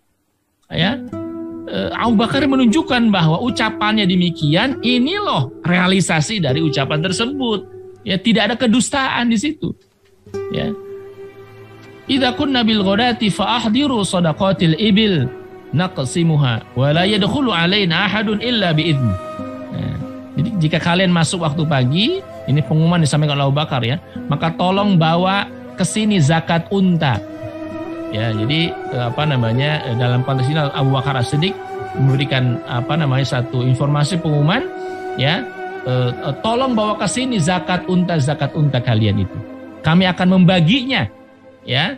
Tidak boleh seorang pun yang masuk menemui kami kecuali harus dengan izin. Ini ungkapan Abu Bakar. Jadi ada satu tempat yang di situ tempat pembagian Tempat pembagian zakatnya unta. Jadi Abu Bakar As-Siddiq hendak membagikan zakat unta itu. Idza kunna bil ghadati fa ahdiru shadaqatil ibil. Jika kalian masuk waktu pagi, ya, tolong bawa zakat unta kalian ke sini, dan kami akan membagi-bagikannya. Dan gak boleh ada seorang pun yang masuk ke sini, ya kecuali harus dengan izin. Maksudnya supaya jelas gitu. Siapa yang dapat bagian, siapa yang tidak, dan seterusnya. Tidak boleh nyelonong masuk ya tanpa izin. Abu Bakar As-Siddiq radhiyallahu anhu. Nah, satu saat faqalat imra'atun li zawjiha. Lalu berkata seorang perempuan kepada suaminya, "Khudh hadzal khitama la'alla Allah yarzuquna jamalan." Fa atar rajula fawajada Abu Bakar wa Umar radhiyallahu anhuma qad dakhala ila al-ibil fa dakhala ma'ahuma. Lalu ada seorang perempuan, dia bilang ke suaminya, "Wahai suamiku, ambil dan bawalah khitam." Khitam itu tali untuk mengikat dan mengendalikan unta, ya tali unta ya.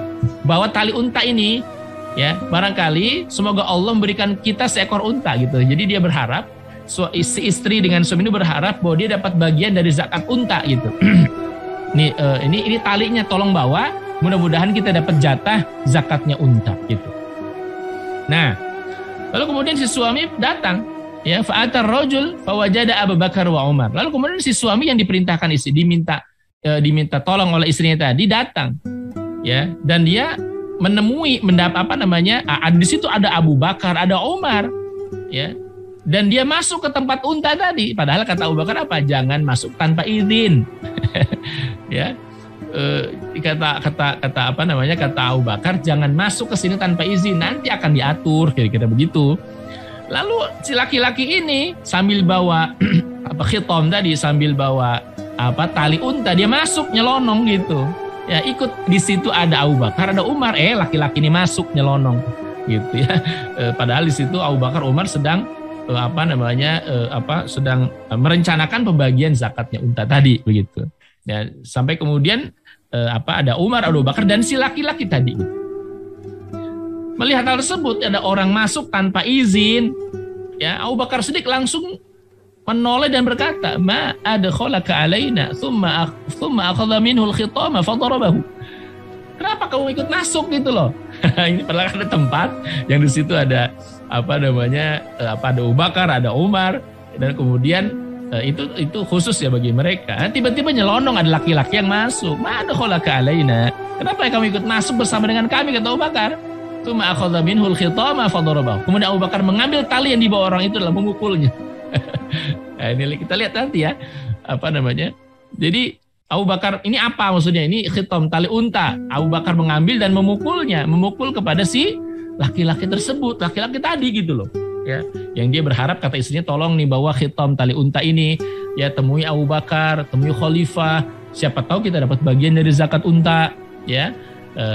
Abu Bakar kan berpesan nanti diatur, jangan kalian masuk tanpa izin, kira-kira begitu. Ini orang datang masuk menemui Abu Bakar, Umar ya tanpa izin. Abu Bakar agak marah gitu ya, mengambil tali yang dipegang oleh laki-laki tersebut dan memukulnya gitu.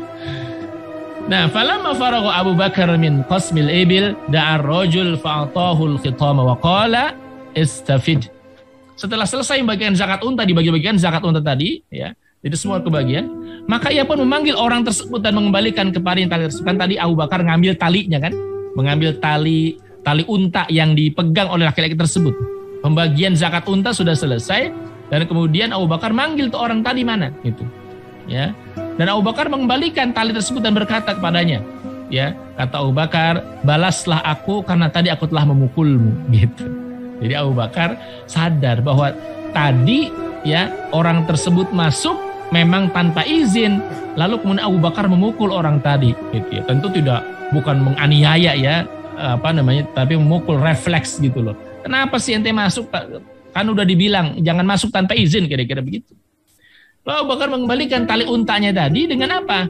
Ya, dengan mengatakan tadi, ya, balaslah tadi. Ya, silakan balas aku, kata Abu Bakar Siddiq. Ya, tadi aku telah memukulmu, silakan kamu sekarang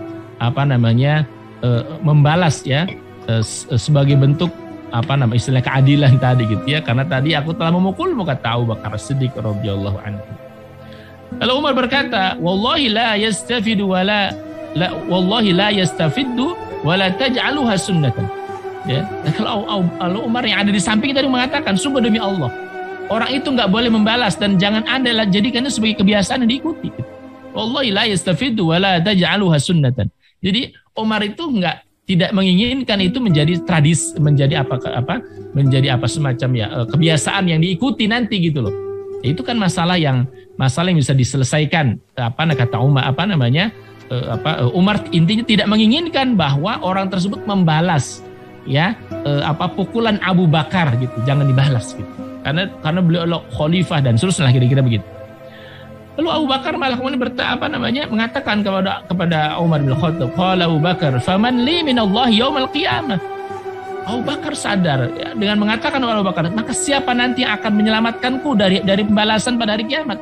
Kalau orang itu tidak membalaskan apa yang aku lakukan kepadanya saat ini kepadaku, kira-kira begitu. Jadi kata Umar, jangan lakukan itu ya Abu Bakar, jangan engkau minta dia membalas, jangan, nanti malah diikuti sama yang lain gitu loh. Tidak, Abu Bakar kemudian menjawab ungkapan dari Umar bin Khattab, kata beliau, faman li minallahi yaumal qiyamah. Nah, maka siapa yang nanti akan menyelamatkanku dari pembalasan Allah pada hari kiamat? Kalau orang itu nggak melakukan pembalasan nanti di sini di dunia, nanti siapa yang akan menyelamatkanku nanti di yaumul qiyamah? Terus kalian, ini bayangin ya, itu cuman istilah kita? Itu cuma nyepret aja kalau istilah kita ya. Tidak menganiaya, bukan membunuh, enggak. Abu Bakar cuman refleks memukul orang tersebut gitu dengan tali. Cuma itu tidak membuat luka, tidak membuat teraniaya, enggak. Tapi Abu Bakar menginginkan, silahkan kau lakukan, balas saya karena tadi saya telah memukulmu, kata Abu Bakar. Sekarang balas, pukul saya, kata Abu Bakar. Umar enggak setuju gitu. Tapi lihat perkataan Abu Bakar, dan ini perkataan yang jujur gitu, bukan perkataan dibuat-buat. Faman li minallahi yaumal qiyamah. Lalu kemudian siapa yang nanti akan menyelamatku di hari pembalasan pada hari kiamat? Siapa, kata Abu Bakar. Nah, sementara ada para penguasa yang bukan cuma nyepret pakai tali, bukan cuma mukul pakai tali, dan itu pun nggak merasa bersalah. Dia lakukan apa? Menzolimi rakyat, menggusur tanah rakyat, tidak membayar hak-hak rakyat. Bahkan haknya umat ditunda sampai usianya sekian puluh tahun, 65 tahun. Baru nanti ditunaikan. Itu pun kalau dia hidup gitu ya. Kalau mati, meninggal sebelum itu bagaimana? Itu padahal haknya dia gitu loh. Hak itu padahal haknya rakyat harus ditunaikan. Gitu ya. Terlebih apalagi melakukan pembunuhan, apalagi kemudian melakukan pengkhianatan kepada rakyat. Itu bagaimana pertanggungjawabannya nanti di yaumil qiyamah? Sebagaimana ungkapan Abu Bakar, faman li minallahi yaumal qiyamah. Siapa yang nanti akan menyelamatkanku di hari pembalasan pada hari kiamat? Kata Abu Bakar Siddiq. Siapa? Kalau dia nggak balas, masya Allah ya. Nah, ini warning juga bagi para pemimpin, para penguasa. Mesti ungkapan begitu, faman li minallahi yaumal qiyamah. Siapa nanti akan menyelamatkan saya di hari pembalasan pada hari kiamat? Yang jelas bukan para oligark yang mereka servis selama di dunia. Demi Allah mereka nggak akan pernah bisa menyelamatkan para pemimpin-pemimpin itu. Bukan pula para buzzer yang selama ini melindungi para pemimpin. Saya katakan demi Allah mereka nggak akan bisa melindungi orang yang mereka puja-puja, orang yang mereka jilat setiap harinya di sosial media. Demi Allah nggak akan bisa. Akan bisa. Nanti di yaumil qiyamah nggak akan ada tuh orang-orang yang dapat membela. Siapapun orang-orang yang zolim terhadap rakyatnya, ndak ada yang bisa. Hatta konglomerat paling kaya di muka bumi, hatta orang yang paling berkuasa di muka bumi, hatta seluruh pasukan yang berkuasa di muka bumi, demi Allah nggak akan bisa menyelamatkan satu orang ketika dia melakukan kezaliman. Maka dia harus menanggung sendiri apa yang diakibatkan dari perbuatannya. Abu Bakar sadar, masya Allah. Cuma refleks mukul orang pakai tali tali kendali unta. Dipanggil orang tersebut, tadi saya telah mukulmu, silakan balas saya, kata Abu Bakar. Masya Allah. Ini ada orang yang zolimin rakyat tiap hari. Yang tidak menunaikan hak rakyat. Lalu kemudian menggusur rumah-rumah rakyat. Lalu kemudian bahkan ada yang sampai membunuh di luar pengadilan dengan tuduhan inilah, tuduhan itulah. Terorisme lah, dengan tuduhan radikal dan seterusnya di luar pengadilan. Banyak rakyat kemudian mati sebelum dibuktikan itu. Bagaimana nanti pertanggungjawaban mereka di yaumil qiyamah? Bagaimana? Jadi masya Allah, Abu Bakar orang yang sadar betul. Ya, hanya kesalahan kecil dipandang Umar, kesalahan kecil itu. Ya, tapi tidak bagi Abu Bakar Siddiq. Faman li minallah yaumil qiyamah. Siapa nanti bakal nyelamatin saya di hari kiamat? Siapa yang nyelamatin saya? Kata Abu Bakar Siddiq. Salam dirahmati Allah Subhanahu wa taala. Bismillah. Lalu kata Umar, lalu bagaimana? Lalu kata Umar, arduhu fa amara Abu Bakar gulamahu an ya'tiyahu bi rahilatin wa rahliha wa qatifatin wa khamsati dananira fa ardahu biha. Abu Bakar berkata begini, kalau begitu ya buat dia ridho, gitu. Buat hatinya ridho, senang, memaafkan, gitu loh kira-kira. Ya, buat hatinya ridho, senang dan memaafkan. Nah, kalau Abu Bakar memerintahkan kepada pembantu agar menemui orang itu sambil membawa seekor unta, berikut pelana dan kain penutupnya. Lalu Abu Bakar memerintahkan kepada pembantunya agar menemui orang itu sambil bawa seekor unta, berikut pelana kain penutupnya, serta uang sebanyak 5 dinar. Sehingga hati orang itu pun ridho dan senang. Bayangin, cuman nyepret, cuman Abu Bakar kemudian mukul refleks ya. Abu Bakar awalnya meminta untuk dibalas, tapi kata Umar dicegah, jangan lakukan itu, wahai Abu Bakar. Tapi apa yang harus dilakukan? Ya, buat dia ridho, buat dia senang. Maka Abu Bakar ya manggil pembantunya untuk ngambil unta, berikut pelana, kain penutupnya, dan uang 5 dinar, dan diberikan kepada orang tersebut. Hingga orang tersebut pun merasa ridho dan senang dan otomatis memaafkan Abu Bakar Siddiq radhiyallahu anhu. Tuh, masya Allah. Ya, itu kualitas pemimpin yang adilnya luar biasa. Ya, takutnya kepada Allah luar biasa. Ya, takut pertanggungjawaban nanti di yaumil qiyamah. Ya, takut pertanggungjawaban di yaumil qiyamah. Ini banyak pejabat yang kemudian seperti tidak merasa nanti di hari kiamat akan dimintai pertanggungjawaban oleh Allah Subhanahu wa taala. Berapa uang rakyat yang diambil? Berapa kemudian hak-hak umat yang kemudian tidak ditunaikan? Ya, bahkan kemudian banyak yang banyak yang melakukan kezaliman terhadap umat yang harusnya mereka melindungi umat. Ya, bukan melakukan kezaliman terhadap umat. Maka sikap Abu Bakar ini patut ditiru ketika beliau melakukan kesalahan. Betul, beliau mengakui itu salah. Ya, memukul orang ya dengan refleks begitu karena orang tersebut masuk tanpa izin. Abu Bakar manggil, silahkan balas gitu. Silahkan balas. Ya, Umar mencegah, jangan begitu ya Abu Bakar, ya buat dia senang aja, buat dia ridho aja. Ya, lalu kemudian Abu Bakar malah menggantinya dengan unta, dikasih unta dengan pelananya, dengan kain penutupnya, tambah 5 dinar. Masya Allah. Otomatis orang maafkan. Ya gitu. Terus kalian rahmat, itu prinsip yang penting. Prinsip keempat adalah pengukuhan prinsip persamaan. Tadi keadilan, ini sekarang persamaan. Ada prinsip persamaan dikukuhkan oleh Abu Bakar As-Siddiq radhiyallahu anhu dalam pidatonya yang disampaikan. Maka itu menjadi salah satu prinsip umum yang dikukuhkan oleh Islam. Dalam pandangan Islam, manusia semuanya sama. Pemimpin dan rakyat, atasan, bawahan, laki-laki, perempuan, Arab, non-Arab, putih, hitam, semuanya sama. Islam menghapus dan tidak mengakui perbedaan di antara manusia dengan berdasarkan jenis, warna kulit, nasab, kelas sosial. Tidak. Para pemimpin dan rakyat semuanya adalah sama dalam pandangan syariah. Dalam pandangan syarak semuanya sama.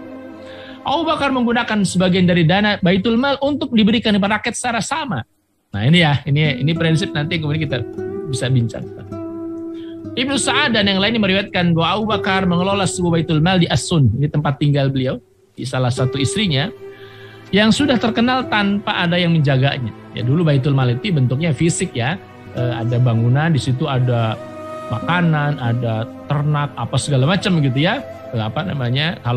Kalau makanan disimpan dalam gudang, kalau hewan ternak ada tempat khusus, kira-kira begitu. Lalu ditanyakan kepadanya, kenapa Anda tidak menugaskan seorang untuk menjaga Baitul Mal? Abu Bakar Siddiq menjawab, Baitul Mal itu aman dan tidak ada kekhawatiran terhadapnya. Dikatakan padanya, kenapa? Abu Bakar Siddiq menjawab, itu sudah ada gemboknya katanya. Ini menunjukkan bahwa Abu Bakar itu mengelola sebuah Baitul Mal ya di tempatnya, di tempat tinggal di As-Sun. Lalu Abu Bakar Siddiq memberikan semua harta yang ada dalam Baitul Mal sehingga tidak ada yang tersisa. Nah, ini karakter pemimpin ya. Ini ada negara yang kasnya nggak bersisa bukan karena diberikan kepada rakyat, Ya, tetapi Baitul Mal yang dikelola Abu Bakar Siddiq radhiyallahu anhu itu sampai tidak ada kasnya, tidak ada yang tersisa karena diberikan kepada rakyat. Begitu seharusnya. Uang itu habis buat rakyat, bukan untuk melayani para oligark gitu. Ya, uang itu habis itu bukan untuk rakyat, untuk umat, bukan untuk proyek-proyek yang anfaedah gitu loh. Proyek-proyek yang menghabiskan dana ratusan triliun tapi nggak dinikmati buat rakyat gitu loh. Nah, ini nggak boleh gitu ya, nggak boleh demikian gitu. Ini nggak boleh begitu gitu. Yang dilakukan oleh Abu Bakar Siddiq, teladan Abu Bakar Siddiq, kas negara Baitul Mal habisnya bersisa dibagiin kepada rakyat, bukan kepada oligark itu.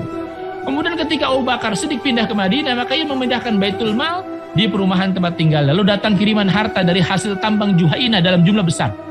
Ya, saat itu sudah ada tambang ya, tambang emas khususnya, tambang tembaga dan seterusnya itu sudah ada. Ya, jadi ada kiriman hasil tambang dari Juhainah. Pada masa kekhilafannya, pertambangan emas dari Bani Sulaim juga terbuka dan mulai dieksploitasi dan zakatnya pun dikirimkan kepada Abu Bakar Siddiq.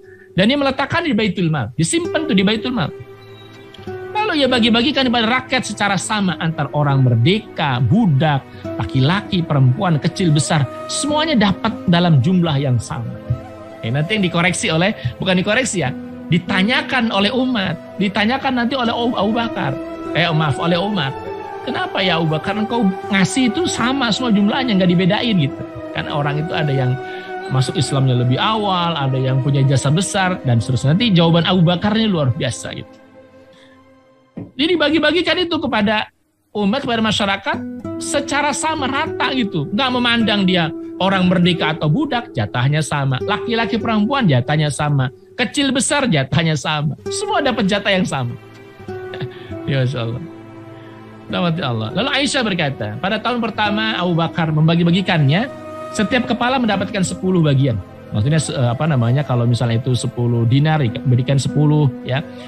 Baik orang merdeka maupun budak, laki-laki maupun perempuan, semuanya mendapatkan 10. Kemudian pada tahun kedua, setiap kepala mendapatkan 20. Di tahun kedua Abu Bakar memerintah, dinaikkan itu jatahnya. Lalu ada beberapa orang dari kaum muslimin datang nih berkata, nah ini penting ya menurut saya. Dan jawaban Abu Bakar luar biasa. Ya Khalifah Rasulillah, wahai Khalifah Rasulullah, innaka qasamta hadzal mal fasawwaita bainan nas wa minan nasi unasun lahum fadlun wa sawabiqu wa qadamun falau fadlat ahlas sawabiq ya wal qadim wal fadl ya wal qidami wal fadl ya Khalifah Rasulillah, ya wahai Khalifah Rasulullah, Anda membagi-bagikan harta ini, kata ada yang bertanya itu secara sama rata di antara orang-orang. Innaka qasamta hadzal mal fasawaita bainan nas. Sama. Ya, kenapa Anda membagikan itu sama rata kepada semua orang? Padahal apa kata mereka? Wa minan nasi unasun lahum fadlun wa sawabiqu wa qadam. Padahal ya sementara ada sebagian orang-orang itu yang punya keutamaan, ya punya fadl, punya keutamaan, punya jasa besar, dan termasuk ada juga di antara mereka yang paling awal masuk Islam. Kok ini kenapa disamain? Orang yang punya jasa besar dengan biasa jatahnya sama. Orang yang lebih awal dan belakangan masuk Islam jatahnya sama. Ya, orang yang punya keutamaan tinggi dan tidak biasa jatahnya sama. Why gitu kira-kira gitu. Kenapa gitu? Falau fadlat ahlas sawabiq wal qidami wal fadl. Ya, maka seandainya Anda memberi orang-orang itu, maksudnya orang-orang yang punya keutamaan, orang-orang punya jasa besar, orang-orang awal masuk Islam dalam jumlah yang lebih banyak lah, kira-kira begitu. Itu pernyataan dan pertanyaan dari orang yang ada pada saat itu gitu ya. Jadi mereka bertanya, kalau seandainya engkau membagikan orang yang punya keutamaan, dilebihkanlah bagiannya. Orang yang punya jasa besar dalam Islam, dilebihkanlah jatahnya. Orang yang lebih awal masuk Islam, dilebihkanlah jatahnya. Kata mereka begitu. Kenapa nggak begitu? Gitu ya. Kenapa semua dikasih sama rata? Gitu. Lalu apa jawaban Abu Bakar Siddiq ini? Masya Allah, luar biasa. Amma dzakartum minas sawabiqi wal qadami wal fadl fama arafani bidzalik. Apa yang kalian utarakan itu orang yang lebih dulu masuk Islam, orang punya jasa besar, orang yang punya keutamaan. Ya, maka aku sudah tahu itu, kata Abu Bakar. Ya, fama arafani bidzalik. Aku sudah tahu akan hal tersebut. Insyaallah saya sudah tahu. Wa inna dzalika syai'un thawabuhu 'ala Allah jalla thana'uh. Nah, gitu. Jawaban Abu Bakar luar biasa. Tetapi semua itu tidak lain adalah sesuatu yang pahalanya sudah menjadi tanggungan Allah. Sementara ini adalah masalah penghidupan. Masya Allah ya. Coba perhatikan jawaban Abu Bakar. Jadi begini kata Abu Bakar ya. Kira-kira begini penjelasannya. Kalau mereka itu orang yang punya jasa besar dalam Islam, lalu orang yang lebih dulu masuk Islam, lalu kemudian mereka itu orang-orang yang punya jasa dan keutamaan di dalam Islam, maka itu sudah tanggungan Allah pahalanya, gitu loh. Kalau mereka punya jasa besar di dalam Islam, Allah lah yang menanggung pahalanya, bukan Abu Bakar. Kalau kemudian mereka yang lebih dulu masuk Islam sehingga kemudian pahalanya lebih besar, Allah yang nanggung pahalanya, bukan Abu Bakar.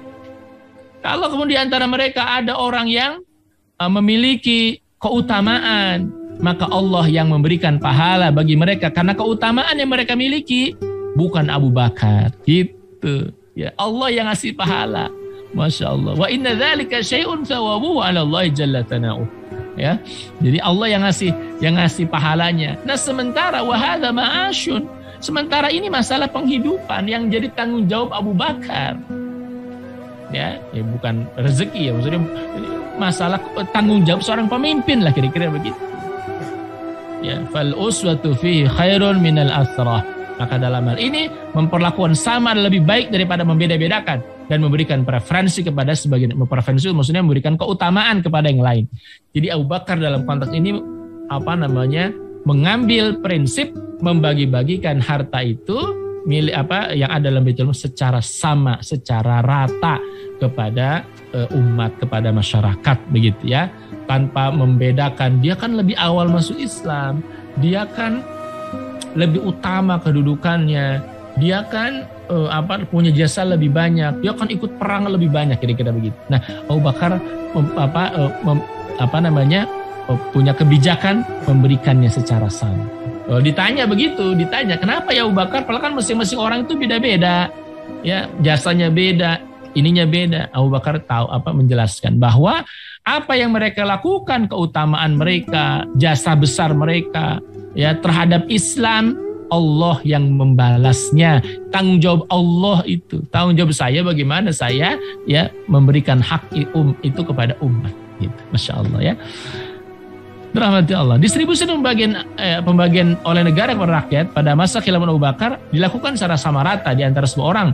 Langkah Abu Bakar ini pernah dikritisi. Nah, jadi bukan hanya oleh umat ya. Bismillah. Tetapi Abu Bakar asli Tetapi Umar bin Khattab juga pernah mengkritisi itu. Pernah mengkritisi Abu Bakar asli, kenapa sih ngasihnya sama gitu? Sama seperti jawaban yang tadi.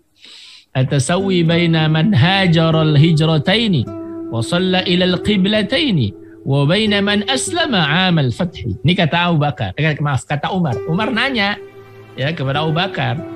Ya khalifah Rasulullah, apakah Anda menyamakan orang yang hijrah dua kali? Maksudnya hijrah ke Habasyah dan hijrahnya ke Madinah. Ya.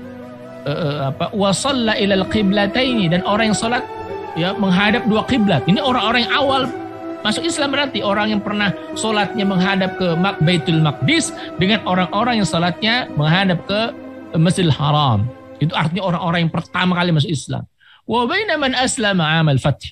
Ya, dan orang yang baru masuk Islam pada kejadian Fathu Mekah. Itu kan orang-orang yang Islamnya belakangan gitu loh. Ya, orang yang masuk Islam belakangan. Jadi Umar juga menanyakan hal tersebut.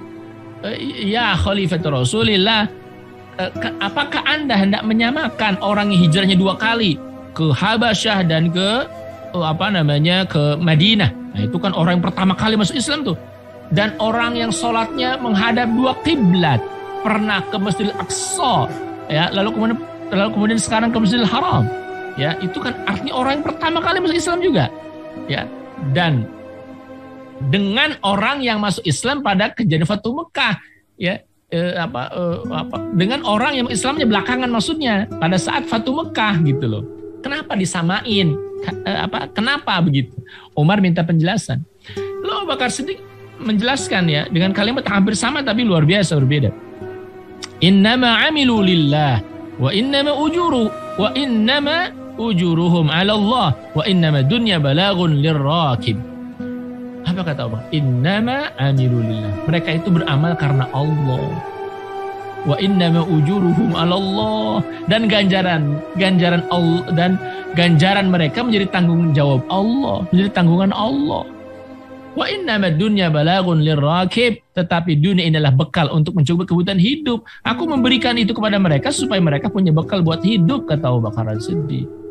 Masalah dia lebih dulu masuk Islam, ya, innama ujuruhum 'ala Allah. Itu semua jadi tanggung jawab Allah, menjadi tanggungan Allah, bukan tanggungan Abu Bakar. Nah, gitu kira-kira jawaban Abu Bakar begitu. Jadi kalau ada orang yang baru pertama kali masuk Islam, orang yang kemudian dia sempat sholat 2 kiblat, ya, maksudnya pernah ke Masjidil Aqsa, Masjidil Haram, orang baru masuk Islam, hijrahnya 2 kali, ada yang kemudian ke Habasyah, lalu kemudian ke Madinah misalnya. Ya, dengan orang-orang yang baru masuk Islam belakangan ini pada saat Fatu Mekah, apakah Anda disamakan? Kata Abu Bakar, Bismillah. Ya, apa jawaban Abu Bakar? Innama amilu lillahi wa innama ujuruhum 'ala Allah. Sungguh mereka itu beramal karena Allah, dan ganjarannya Allah yang ngasih. Allah yang akan bertanggung jawab memberikan ganjaran pahala bagi mereka karena ketaatan, ketakwaan, keutamaan, ya, mereka di sisi Allah Subhanahu wa taala. Wa innamad dunya balagun lirrakib. Tapi dunia ini adalah bekal untuk mencukupi kebutuhan hidup. Tapi kalau tanggung jawab Abu Bakar adalah bagaimana kemudian kebutuhan orang-orang itu bisa tercukupi. Ya, Masya Allah. Meskipun Umar mengubah pola kebijakan, kemudian ketika Umar bin Khattab beliau menjadi khalifah, diubah pola kebijakan tersebut. Umar membagikan berdasarkan preferensi, ya, preferensi masuk Islam lebih awal, keutamaan ini, keutamaan itu, dan itu sah saja. Itu pilihan kebijakan masing-masing khalifah boleh berbeda. Kalau dalam konteks ini boleh berbeda, ya. Nah, Umar bin Khattab mengubah kebijakannya berdasarkan keutamaan orang yang masuk Islam, orang yang kemudian punya keutamaan dan seterusnya, ya. Namun pada masa akhir kekhilafahan ia berkata, lau astaqbaltu min amri mastadbartu la raja'tu ila tariqati Abi Bakar fasuwiyat bainan nasi. Seandainya dulu pada awalnya aku mengetahui apa yang baru aku ketahui sekarang, niscaya aku mengikuti pola kebijakan Abu Bakar dalam membagikannya secara sama rata di antara semua orang, ya. Jadi bukan penyesalan, ya, tapi ya itulah namanya manusia gitu, ya. Dan pilihannya Abu Bakar tidak salah, pilihan Umar pun tidak salah. Nah, itu diserahkan kepada kebijakan masing-masing khalifah. Abu Bakar, ya, pada saat menjadi khalifah beliau membeli unta, kuda, dan persenjataan, ya, atau semacam alutsista, ya, untuk dipergunakan jihad di jalan Allah. Pada 1 tahun juga Abu Bakar membeli kain selimut hasil kerajinan masyarakat di pedalaman, lalu dibagikan kepada janda-janda Madinah pada musim dingin. Semasa khilafah Abu Bakar, pendapatan kas negara mencapai 200.000 dinar kalau tidak, ya, dan semuanya dialokasikan untuk bidang-bidang kebaikan. Masya Allah, ya. Abu Bakar juga mengikuti manhaj Nabi dalam menerapkan keadilan bersama di antara manusia serta memperhatikan hak kaum lemah. Maka ia pun melihat untuk meletakkan diri di pihak kaum lemah yang tidak punya daya, lalu mengawal dan perhatikan mereka dengan pendengaran penglihatan yang tajam serta kemauan yang kuat dan sensitif, tanpa mau dikalahkan dan didikte oleh faktor penguat pihak manapun selain kekuatan langit dan Allah Subhanahu wa taala. Abu Bakar Siddiq pun berhasil menjadikan keadilan mengibarkan panji-panji di tengah masyarakat. Orang yang lemah merasa bahwa haknya aman dan pasti dapatkan. Semua orang yang lemah yakin dan percaya bahwa kelemahan hilang jika keadilan adalah menjadi panglimanya. Dengan keadilan, orang yang lemah menjadi kuat yang tidak akan terhalang memperoleh haknya dan tidak akan disia-siakan haknya. Sedangkan orang kuat ya, ketika dia melakukan kezaliman, ngambil hak-hak orang, maka ia pasti akan diadili dengan benar dan adil. Hak yang dirampasnya pasti akan diambil dari tangannya dan dikembalikan kepada pemilik yang sah. Nah, sehingga ia tidak bisa berlindung di balik kedudukan, jabatan, kekuasaan atau kerabat yang milik kedudukan dan jabatan. Itu adalah bentuk kemuliaan yang tinggi dan kokoh dan kekuasaan yang sempurna di muka bumi. Masya Allah, ya. Berikutnya yang keempat atau kelima, ya, komitmen dalam jihad. Ya, Abu Bakar juga punya komitmen luar biasa dalam jihad fisabilillah. Ya, ungkapan dalam pidato tersebut dikatakan, la yada'u qaumun al-jihad fisabilillah illa khadalahumullahu bidzulli. Jika satu kaum meninggalkan perkara jihad di jalan Allah, maka mereka akan ditimpakan kehinaan oleh Allah Subhanahu wa taala. Dan pada masa Sayyidina Abu Bakar Siddiq, ya, saat itu, ya, beliau tentu mendapatkan pendidikan jihad langsung dari Nabi. Abu Bakar tentunya mengamalkan sabda Nabi SAW, "Idza tabayatum bil 'ainati wa akhadtum adnabal baqar wa raditum biz zar'i wa taraktum al jihad sallallahu alaikum dhullan la yanzi'uhu hatta tarji'u ila dinikum." Jika kalian melakukan transaksi jual beli dengan cara al-'ainah, memegangi ekor lembu, maksudnya kinayah, ya, tentang pekerjaan menggarap sawah. Dan maksudnya jika kalian melakukan transaksi jual beli, ya, bisnis, lalu kemudian kalian menggarap ladang sawah, ya, kira-kira begitu, ya, kebun, dan kalian senang dan puas dengan bercocok tanam, ya, intinya ketika kalian senang dengan perkara-perkara dunia yang kalian lakukan, gitu loh, baik bisnis, dagang, bercocok tanam, gitu. Sementara pada waktu yang sama kalian meninggalkan jihad yang hukumnya wajib, ya, kata Nabi, maka Allah akan menjadikan kalian dikuasai oleh kehinaan yang tidak akan dicabut hingga kalian kembali kepada agama kalian. Masya Allah. Wa taraktum al-jihad fi sabilillah, ya, sallallahu alaikum dhullan la yanzi'u hatta tarji'u ila dinikum. Jadi kalau orang terlena dengan dunia, kira-kira begitu, ya, dia bisnis, dia usaha, dia dagang, dia bercocok tanam, sementara pada waktu yang bersamaan dia meninggalkan jihad di jalan Allah, maka Allah akan menjadikan mereka itu dikuasai oleh kehinaan yang tidak akan dicabut hingga kalian kembali kepada agama kalian. Dan sekarang yang terjadi, rahmat Allah, umat Islam sudah meninggalkan jihad fisabilillah sudah lama sekali. Ya, sudah lama sekali. Ya. Dan ketika umat Islam meninggalkan jihad fisabilillah karena tidak adanya khalifah di tengah-tengah umat, karena tidak adanya khilafah di tengah-tengah umat, maka kita lihat sekarang umat dikuasai oleh kehinaan. Umat dikuasai oleh kehinaan. Ya. Umat Islam di Palestina, ya, dibegitukan begitu rupa, diperlakukan begitu rupa oleh orang-orang Yahudi laknatullah. Umat Islam ada pada kehinaan, ya, dalam penguasaan orang-orang kafir laknatullah. Muslimah di India dihinakan karena ditinggalkan jihad fisabilillah. Umat Islam di Uighur juga dihinakan karena meninggalkan jihad fisabilillah. Umat Islam di Rohingya, Myanmar juga dihinakan karena meninggalkan jihad fisabilillah. Bayangkan ketika ada khalifah yang memimpin umat, ya, yang kemudian dia menjadi di barisan terdepan, menjadi pelindung umat, ya, maka insya Allah tidak akan ada umat yang dihinakan oleh orang-orang kafir laknatullah. Begitulah ketika Islam itu menerapkan hukum-hukumnya secara sempurna, berkuasa di muka bumi pada saat itu. Ya, Rasul Shallallahu Alaihi Wasallam, para sahabat mulia, ketika mereka menjadi khalifah, maka tidak ada orang kaum muslimin yang dihinakan oleh orang-orang kafir, kecuali mereka orang-orang kafir akan menanggung akibat dari apa yang mereka lakukan, karena khalifah akan mengomandokan jihad fisabilillah. Masya Allah. Lihat misalnya perang Tabuk, ya, pada tahun ke-9 Hijriah, ya, orang-orang Romawi mengeksekusi orang-orang yang sudah masuk Islam di perbatasan kekuasaan kaum muslimin dengan orang-orang Romawi. Rasul Shallallahu Alaihi Wasallam sampai mengerahkan 30.000 orang pasukan. 30.000 orang pasukan diberangkatkan ke Tabuk. Ya, sementara kemudian orang-orang Romawi berjumlah ratusan ribu orang. Ada mengatakan 250.000 orang. Tapi mereka gentar dibuatnya. Bayangkan. Itulah kemuliaan kaum muslimin. ketika mereka punya kekuatan, ketika mereka punya imam, ketika mereka punya khalifah, ya, maka mereka punya keutamaan, punya kemuliaan. Umat Islam pun terangkat menjadi mulia, tidak dihinakan oleh orang kafir sebagaimana halnya saat ini.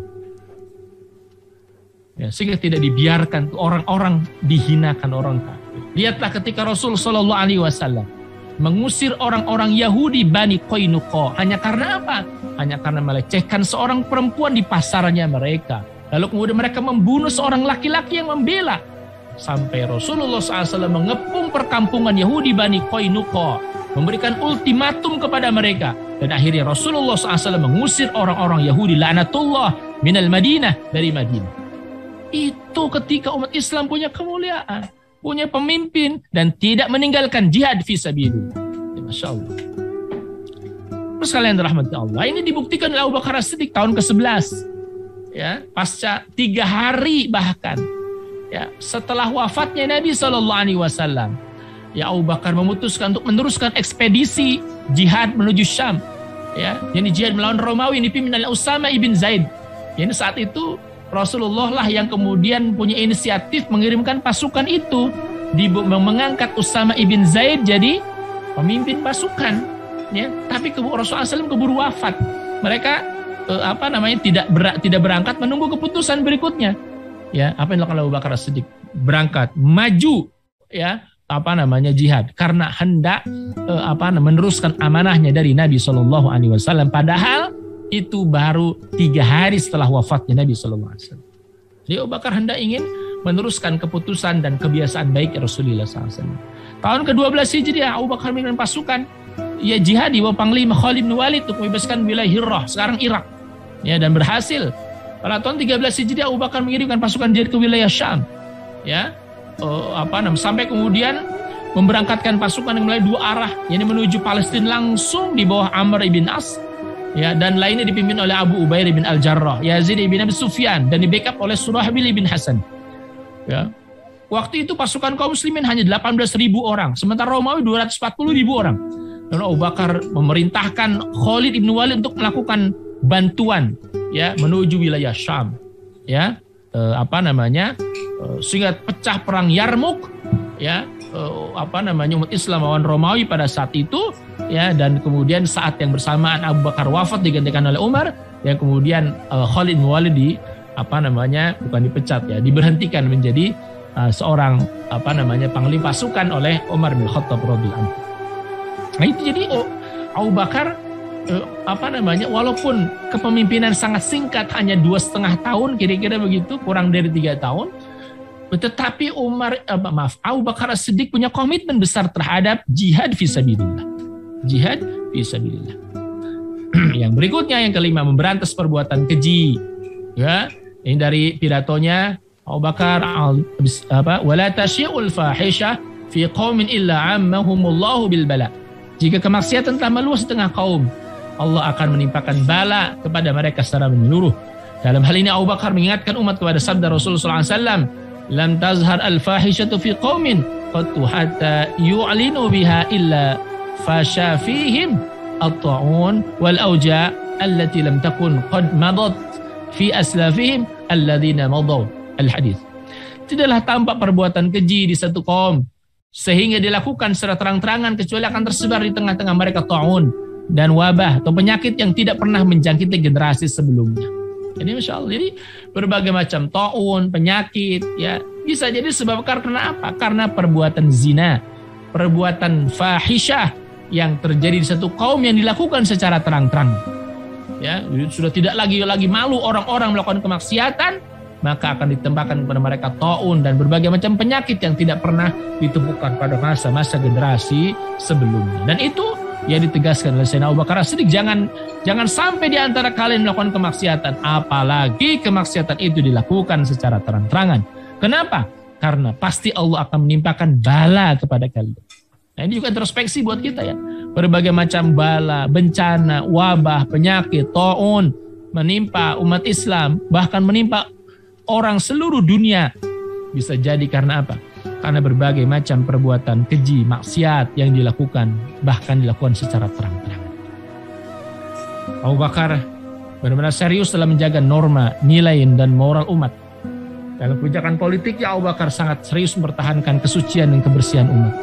Steril dari perbuatan keji, bejat dan amoral yang nampak maupun yang tersembunyi. Semua itu dilakukan dengan mengharapkan satu umat yang kuat yang tidak disibukkan dengan syahwat dan tidak disesatkan oleh syaitan, supaya umat bisa hidup dengan produktif, menghasilkan kebaikan dan mempersembahkan keutamaan kepada semua umat manusia.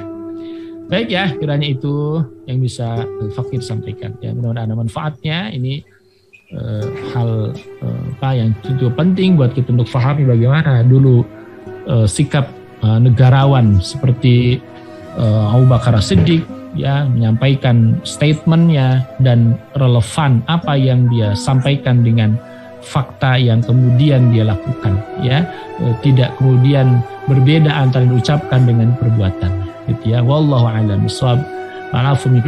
Assalamualaikum warahmatullahi wabarakatuh. Waalaikumsalam warahmatullahi wabarakatuh. Masya Allah, jazakumullahu khairan katsira atas paparan ilmu yang disampaikan di kesempatan pagi yang berbarokah ini, sangat luar biasa. Bagaimana Abu Bakar As-Siddiq radhiyallahu anhu sebagai kepala negara begitu ya Ustaz ya. Baik, masuk pada sesi tanya jawab nih Ustaz, langsung saja. Ada yang bertanya dari jamaah nih. Saya coba bacakan. Assalamualaikum warahmatullahi wabarakatuh Ustaz. Banyak sekali orang-orang jahat di bidang apapun saat ini Ustaz. Bahkan saudara muslim kita saling curiga ya, mau berbuat baik pun dianggap radikal dan lain sebagainya. Astagfirullah. Sampai kapan kejadian seperti begini ini Ustaz? Sampai kaum muslimin menempati posisi yang terhormat, ya, tidak hina dan terhinakan seperti sekarang. Sampai kemudian ketika kaum muslimin menjadi khairu ummah, menjadi umat terbaik. yakni ketika apa? Mendakwahkan Islam, menyampaikan amar ma'ruf nahi 'anil munkar, dan tidak boleh surut itu. Sampai kemudian kekuasaan Islam tegak dengan menerapkan syariah dan hukum-hukumnya secara totalitas, secara kafah, sehingga demikian umat Islam memiliki izzah. Kaum muslimin punya keutamaan di tengah ya orang-orang lain, termasuk di antara orang-orang kafir. Jadi berbagai macam framing ya kejahatan yang ditujukan kepada kaum muslimin itu selalu akan terjadi ketika umat Islam bukan menjadi umat yang terbaik. Ya, ketika umat Islam berada pada posisi sekarang ini, ketika meninggalkan dakwah, ketika meninggalkan amar ma'ruf nahi munkar, ketika meninggalkan berjuang di jalan Allah Subhanahu wa taala. Ya, sehingga kemudian tidak tegak hukum Allah. Ya, dan sejarah telah menunjukkan bahwa kemuliaan kaum muslimin itu kemudian tercipta dan terjadi ketika umat Islam menerapkan hukum-hukumnya, ketika umat Islam melakukan perkara yang mulia di antaranya al-jihad fi sabilillah, sehingga tidak ada orang yang mau memframing, menjelek-jelekan, apalagi kemudian sampai apa menzalimi kaum muslimin. Ya, hatta orang-orang kafir yang punya kekuatan seperti Persia Romawi, mereka dibuat gentar oleh kaum muslimin, apalagi cuman oleh orang-orang munafik itu, ya. Ini Masya Allah. Jadi kalau Anda bertanya, ada yang bertanya tadi sampai kapan? Ya, sampai umat Islam betul-betul menjadi khairu ummah, ya, sampai kemudian syariat Islam ditegakkan secara kafah, sehingga demikian ya khalifah atau khilafah lah yang melindungi umat itu dari berbagai macam kezaliman, dari berbagai macam framing jahat orang-orang kafir. Ya, wallahu a'lam. Baik, Masya Allah. Ini pertanyaan satu lagi nih Ustaz, berkaitan dengan tanggapan gitu ya, ketika memang ada salah seorang ulama yang coba menyurutkan semangat kita untuk menyampaikan kembali kepada hukum Allah Subhanahu wa taala. Kira-kira seperti apa Ustaz tanggapannya? Ya, karena dekatnya dengan penguasa itu Ustaz. Ya, lagi-lagi ya, yang dinamakan dengan ulama itu adalah orang yang paling takut kepada Allah Subhanahu wa taala. Innama yakhshallah min ibadihil ulama. Itulah ulama. Jadi ulama itu ya kriterianya bukan sekedar orang yang alim, bukan sekedar orang yang berilmu, tetapi takut enggak mereka kepada Allah. Ya, apakah kemudian ketakutan mereka kepada penguasa melebihi ketakutan mereka kepada Allah Jalla wa ala? Nah, kalau yang saat ini terjadi misalnya ya semakin dekat ulama dengan pintu-pintu penguasa membuat dia khianat terhadap amanah ilmu yang harus disampaikan, itu bukanlah ulama. Gitu ya. Mereka bukan ulama yang layak untuk kemudian ditiru, dicontoh, diteladani demi Allah. Bukan, gitu ya. Yang layak diteladani, dicontoh, diikuti fatwa-fatwanya adalah ulama yang takut kepada Allah. Dia lebih takut kepada Allah Subhanahu wa taala ketimbang kepada para penguasa-penguasa yang zalim itu. Ya, maka hati-hati. Saat ini banyak orang-orang yang mengaku diri sebagai ulama, mendapatkan sanad ilmu ini dan seterusnya, tapi ketika bicara kebenaran yang itu berhadapan dengan penguasa, lidahnya keluh untuk menyampaikan kebenaran. Maka dia hakikatnya bukanlah para ulama. Kalaupun disebut ulama, mereka itulah ulama-ulama yang jahat terhadap umat. Dia khianat terhadap amanah ilmu yang harusnya disampaikan ya kebenaran kepada umat, termasuk kepada para penguasa itu. Wallahu a'lam. Baik Ustaz, mungkin karena waktu kita juga terbatas, jika ada yang disampaikan sebagai closing statement kami persilakan. Ya. Baik, saudaraku yang dirahmati Allah Subhanahu wa taala. Ya, apa yang Al-Fakir sampaikan terkait dengan pidato politik yang Abu Bakar As-Siddiq radhiyallahu anhu ini tentu menjadi pelajaran penting buat kita. Yang pertama terkait dengan prototipe para pemimpin, para negarawan. Ya, salah satu yang bisa kita teladani adalah Abu Bakar As-Siddiq radhiyallahu anhu. Betapa beliau punya komitmen terhadap berbagai macam hal, komitmen kejujuran, komitmen keadilan, komitmen jihad di jalan Allah, komitmen berantas berbagai macam perbuatan fahisyah, perbuatan keji, dan itu bukan cuma diucap oleh lisan. Komitmen bahwa siapapun, kalau saya bersalah koreksi, kalau saya benar dukung, itu bukan cuma sekedar di lisan, tapi dibuktikan sendiri oleh Abu Bakar As-Siddiq dalam prakteknya. Ya, beliau memerintah walaupun hanya kurang dari 3 tahun Abu Bakar As-Siddiq memerintah, tetapi bisa kita rasakan ya legasi yang kemudian dicontohkan ya dipraktekkan oleh Abu Bakar As-Siddiq ya itu begitu luar biasa. Dan patut pemimpin seperti ini dijadikan teladan dan contoh ya untuk membandingkan dengan para penguasa zaman sekarang yang kemudian sungguh jauh ya dari apa yang dicontohkan oleh Nabi Shallallahu Alaihi Wasallam. Itu Kang Ustaz. Terima kasih atas paparan ilmu di kesempatan pagi yang berbarokah ini, sangat luar biasa sekali. Jadi kita mengetahui juga gambaran bagaimana para sahabat itu sebagai sosok yang bukan ma'asum gitu ya, seperti para nabi dan para rasul, tapi mereka berupaya sebaik mungkin untuk menjadi pemimpin di tengah-tengah umat dan mengurusi urusan umat seperti itu ya Ustaz ya.